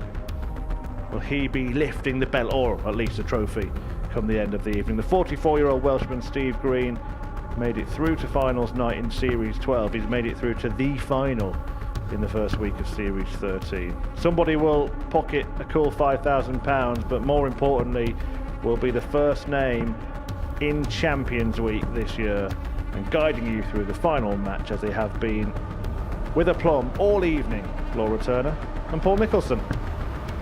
It's very exciting indeed when you have two new finalists here at the Modus Super Series, because somebody's life's about to change. At least their year's about to change. Henry to throw first.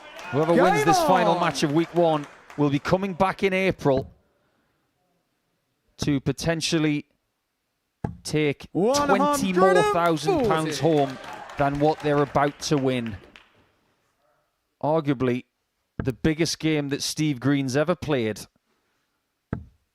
And Henry Coates, is there a case to say that this is the same?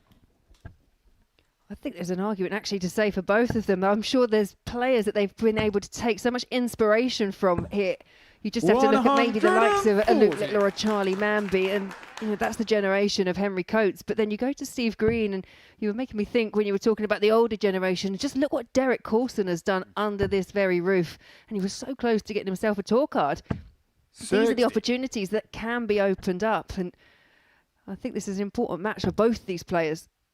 I think 2026 is going to be one of those years of fine margins. 140. Derek Coulson did not get a tour card via one leg. But this first leg has been blitzed by Coates. 3 140s to start. 140. And Green can't get anywhere Henry near him. require 81. Yeah, this really feels like a statement of intent from Henry Coates, who, true to form, goes for the ball route. 16 not there to help him out, but as you say, courtesy of 3 140s and not too much of a response from Green, plenty of time on his side.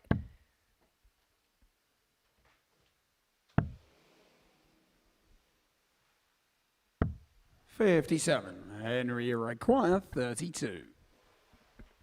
He's been mustered on this double a lot of the week. 16. Not this time. Don't you love a commentator's curse? Yeah, the only time we've really seen him have any issues when it's come to the finishing so far tonight was back in that very opening match. It was 1 from 8 where he lost 4-0 to 34. Yeah, 1 from 8. Henry losing 4-1 to Evans. 16. He was on 81 after 9. 11. 9 darts later, he has not won the leg. Require 50. Things can change very quickly in this sport. And who thought that Green was going to get this chance? And of course he takes his. First leg. Steve Green. You've got to get rid of this guy early, because he's going to stick around if you make mistakes. To throw first. Yeah, we spoke about it, didn't we, just a moment ago, and we thought it was going to go the way comfortably for Henry Coates. But the other thought that I did have, if this is a match that does go deep, does go a little bit longer, that is where Steve Green has proven throughout the week to be dangerous, because even if he's not outplaying his opponent, he's been finding a way and he's been grinding out results. 45. These guys have not even been in the same practice room this week until tonight. They've covered the spread.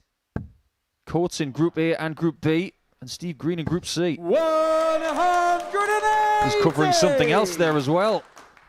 That's the first maximum of the final. Yeah, and I like that. A little bit of a lingering arm towards the end. 59. A bit like a former Week 1 winner in Darius Labanauskas from Series number 9. And what would he do after winning Week 1? He would win the series. Just like Jeff Smith did in Series 11. This is Series 13. 57. If you believe in patterns, maybe it could be Week 1's turn again. 57. Well, after the emphatic start from Henry Coates, where he went back to back to back 140s, it's been all about Steve Green this last leg and a bit. 121. You know as well as I do, Laura. These kids don't mind giving someone a head start. They don't mind having their back against the wall. They don't at all. 38. Steve, it My requires only 86. slight concern at this stage now for Henry is how much is he thinking about all those darts missed at double? He had 7 to take that opening leg. He was down to 81 after just 9.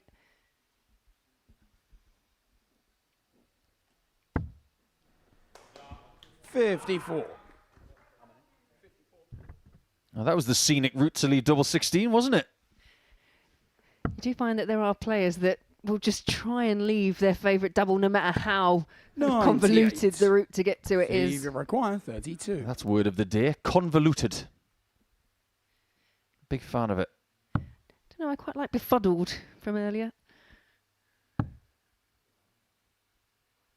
How's your double 8? 24.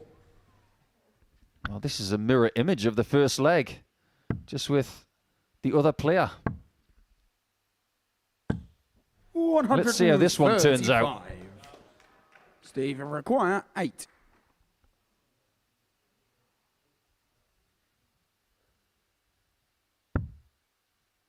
He's going to have to go high.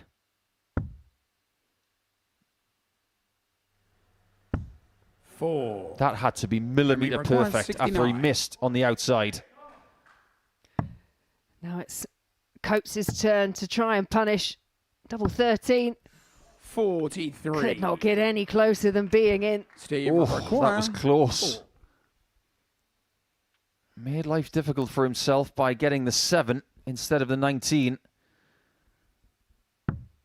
And Green survives and takes a 2-0 lead. Steve Green. Team Green, Third leg, elated. it's Henry to throw first.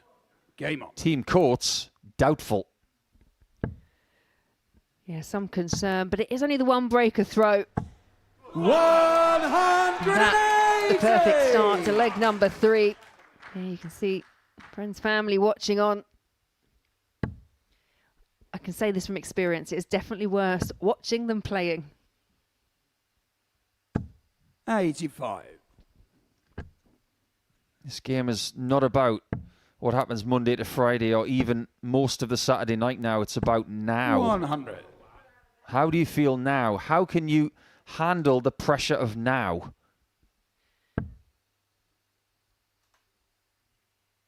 Just like the first leg, he's on 221 after 6 darts.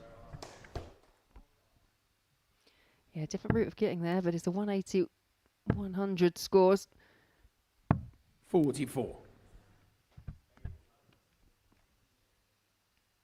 3 of the 4 averages in the semi-finals were over 90.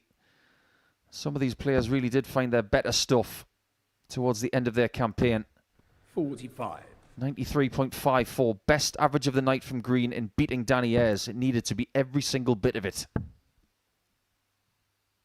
137. Yeah, when you consider that his average for Group C was just over 81, that's where the kind of where the marked improvement has come. That is why he's made it through to the final. Because I think also there may have been elements where players maybe, I'm not saying underestimated, but maybe would have expected a similar performance from Group C. Henry needs a double. Game right in the nick of time. Henry Coates closes the door on leg number 3. Fourth leg, it's Steve to throw first. Game on. Doesn't strike me as a young man who is feeling the pressure. Look at that, just shrugging the shoulders, a little bit of a smile. The reason is because he's been conditioned for this 100. over the course of years. We said it earlier in the week. He is a product of an academy in Derbyshire 60. fronted by Jamie Caven and Debbie Caven. They've put in the work with a lot of kids. It just so happens that Coates is the star pupil. 60. And you're going to see it year on year. I would even say kind of month on month, really. But the talent that are coming out of these academies now, and the amount of academies we've got, you're going to see more and more Henry Coates coming out of them. We live in this darting family bubble of, have you heard of this kid? And it was about 4 years ago 100. where a lot of people were saying, have you heard about this Henry Coates kid from Derbyshire? He's quite good. Oh, he's better than that. 58. But now he's going to need to find a way of breaking Steve Green, courtesy of those 7 missed starts, a double in the opening leg. Whether that's just given Steve Green that little bit of confidence. We were worried, weren't we, that perhaps the emotion of beating Danny Ayres and making it through to the final, that might affect the performance, but looks like he's managed to reset and reset quite quickly. I also like that switch to the 17s in the previous visit, because this is 2 of the same treble. At least it was. He's in position to get a 3-1 lead. Coates is needing errors from Green. Yeah, and that 144 is actually something we've seen from Green already this week. Steve will require 84. 84, much more manageable.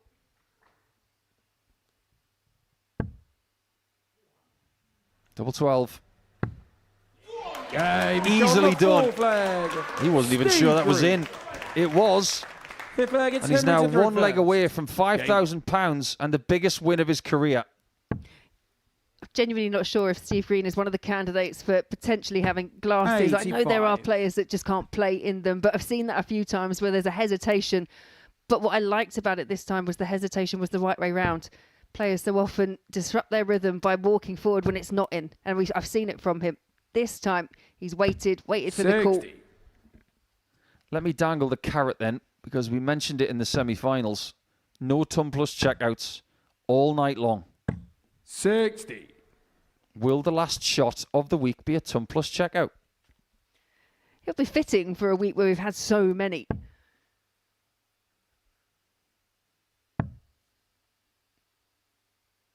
$59 for the week. 42. It's an unbelievable amount, isn't it? It is. But I don't like odd numbers as much as round numbers, so I need 1 at least to make it 60. Dart players don't like odd numbers. 140. There's an odd number that Coates doesn't like. It's 1. That's how many legs he has.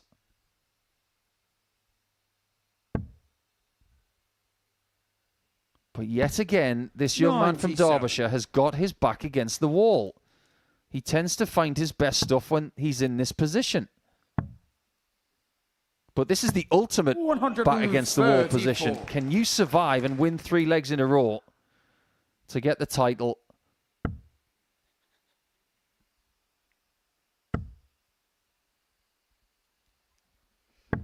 $56. Henry require 82. I know it doesn't have to go on this occasion, but how he'd like it to, and it's 2 in hand at double 16. Just a nice clean finish. 74.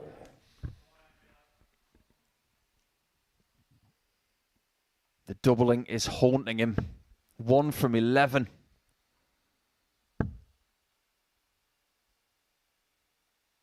Prior to this final, he was 9 from 24. And we require 8. For 38%.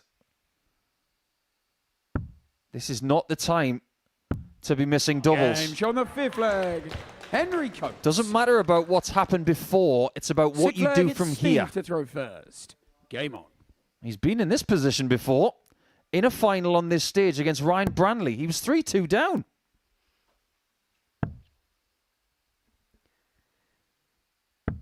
$93.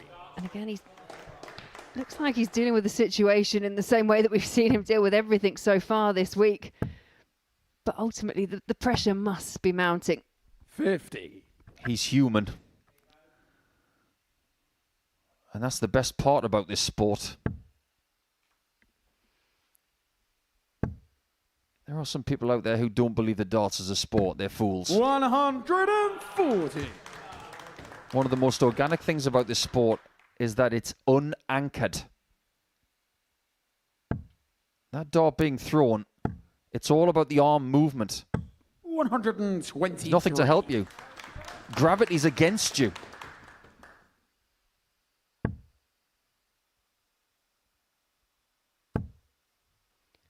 Great adjustment with the second dart for 98. Steve Green. And he will have a match-winning opportunity. No. Surely not. You called it. You said it. 85. Steve, you require 170. Can Steve Green win his first ever week here at the Modus Super Series with the biggest finish of them all? He wouldn't mind if it was taken in 6. 58. He still kept it in ton plus range. But it's a little bit easier than 170 now. And Coates has given him 6 from this position. Steve, you require 112.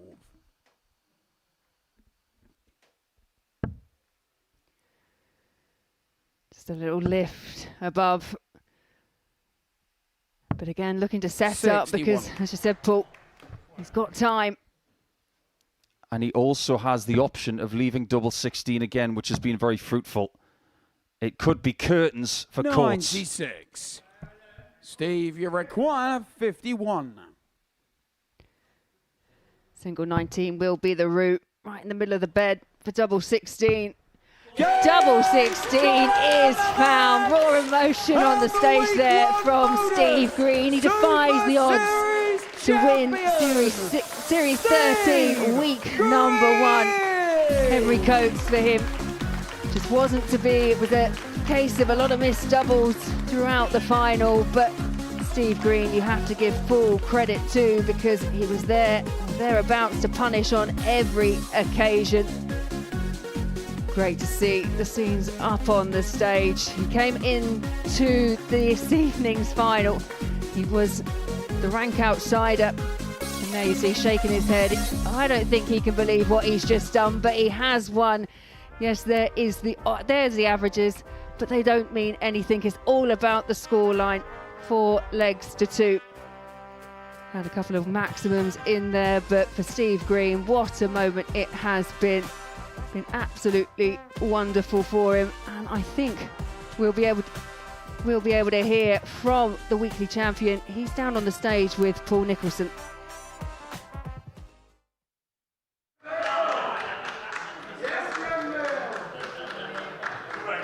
Steve Green, what a night this is. Is that the biggest darting moment of your life? Absolutely. Yeah, I'm speechless. It means the world. I know I've said it countless times. I said it in November. I've said it to you earlier this week. I come here with no expectations, and hopefully I can just try and play my game, play to the standard that I know I'm capable of, wanting to make people proud, and I think I might just have done that. You've got some people with you here this evening. Do you want to give them a bit of a name check? I'm not sure my mother would like me to do that to her, because I think I've got her in tears. Yeah, I've got my mum with me and my best friend from North Wales, John Paul. Dave Evans is another good friend that I've known for a very long time, as well as his wife, Danielle. Yeah,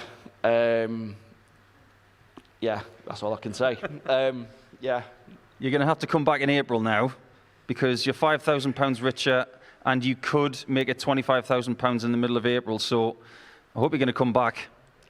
I don't think my workplace will be too happy with me having to come back, but under the circumstances, I think they'll understand. So yeah, I'll look forward to it.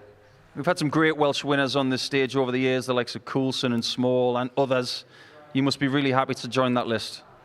Do you know what? To achieve something that there's been a very few Welsh players have done, and even fewer players in total. Yeah, it's absolutely phenomenal. It means the world, and I'm just so happy. Over the last couple of days, it was a bit of a grind for you, and via a haircut, which you look great, by the way. What's different about Saturday than Thursday and Friday? I think, do you know what, I've come into tonight, and I've said it before, I've got no expectations. The back room that we had today, Henry, Lee, Dave, Danny, Henry, it's a phenomenal list of names that have graced this stage for quite a while in different circumstances. To come and share the room with those sort of players and know that there's been previous winners, it's just an honour. And to manage to come out on top, yeah, I've had to perform at my absolute best, and yeah, it's come out tonight, thankfully. Now that you've won, how do you approach the next 3 months? Because it's about just short of 3 months before you come back. Does the planning start come Monday morning? To be fair, I think when I speak to my wife in a little while, I think the planning will have already begun. She's got more of an organisational head about her than I have, so yeah, spending it, yeah, absolutely.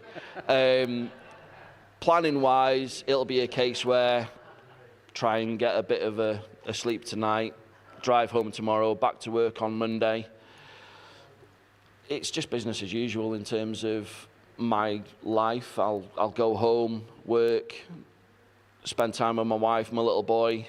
Nothing's going to change. I'm just going to enjoy it, enjoy what I've achieved, and just look forward to April. Things will probably change over the next few weeks for you, but I've spoken long enough. Steve, it's about time you got your hands on the trophy. You've got the medal around your neck. So I'm going to step aside, and I am going to bid this man well done. The Week 1 winner in Series 13 is Steve Green!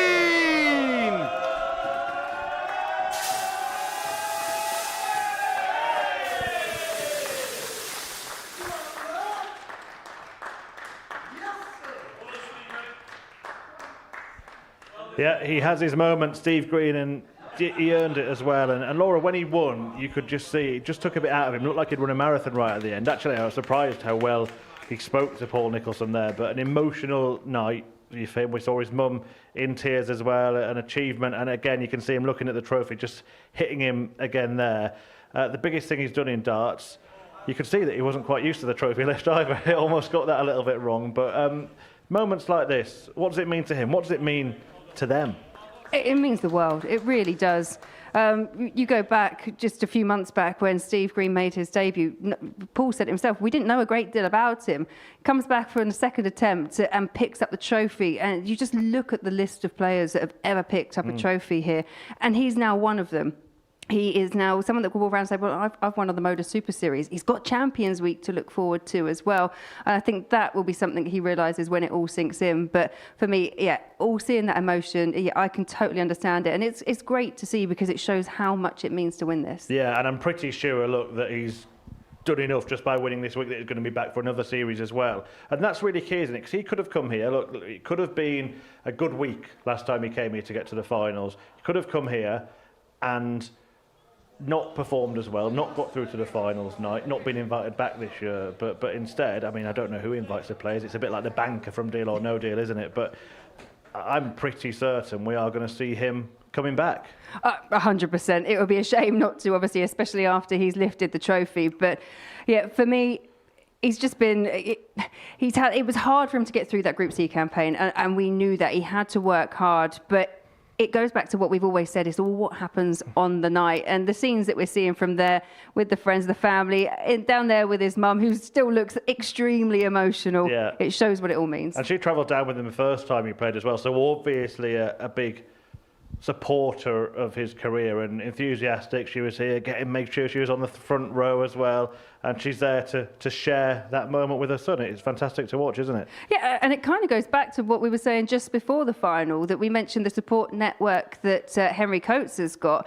It does extend to every generation, because they've been your family and your friends. They've been with you throughout the journey for a long time. So the fact that his mum's been here and she's been able to see him lift the title, and obviously being congratulated by the other players as well. Yeah, and he mentioned that in his interview, how good a practice room it had been, the group of players he's come and clicked. And we've heard other people say, David Evans seems to want the trophy for himself there.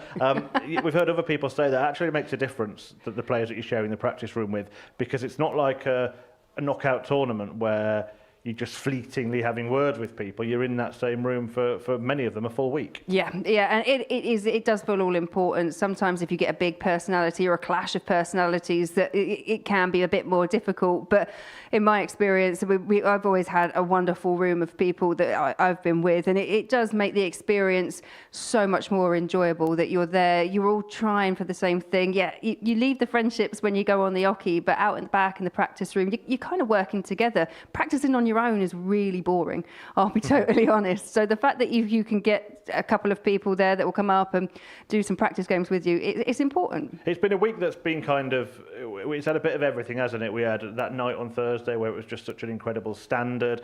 We had the drama of the 9-dart shootout tonight, those surprise wins early, including Steve's 4-0 start against George Killington.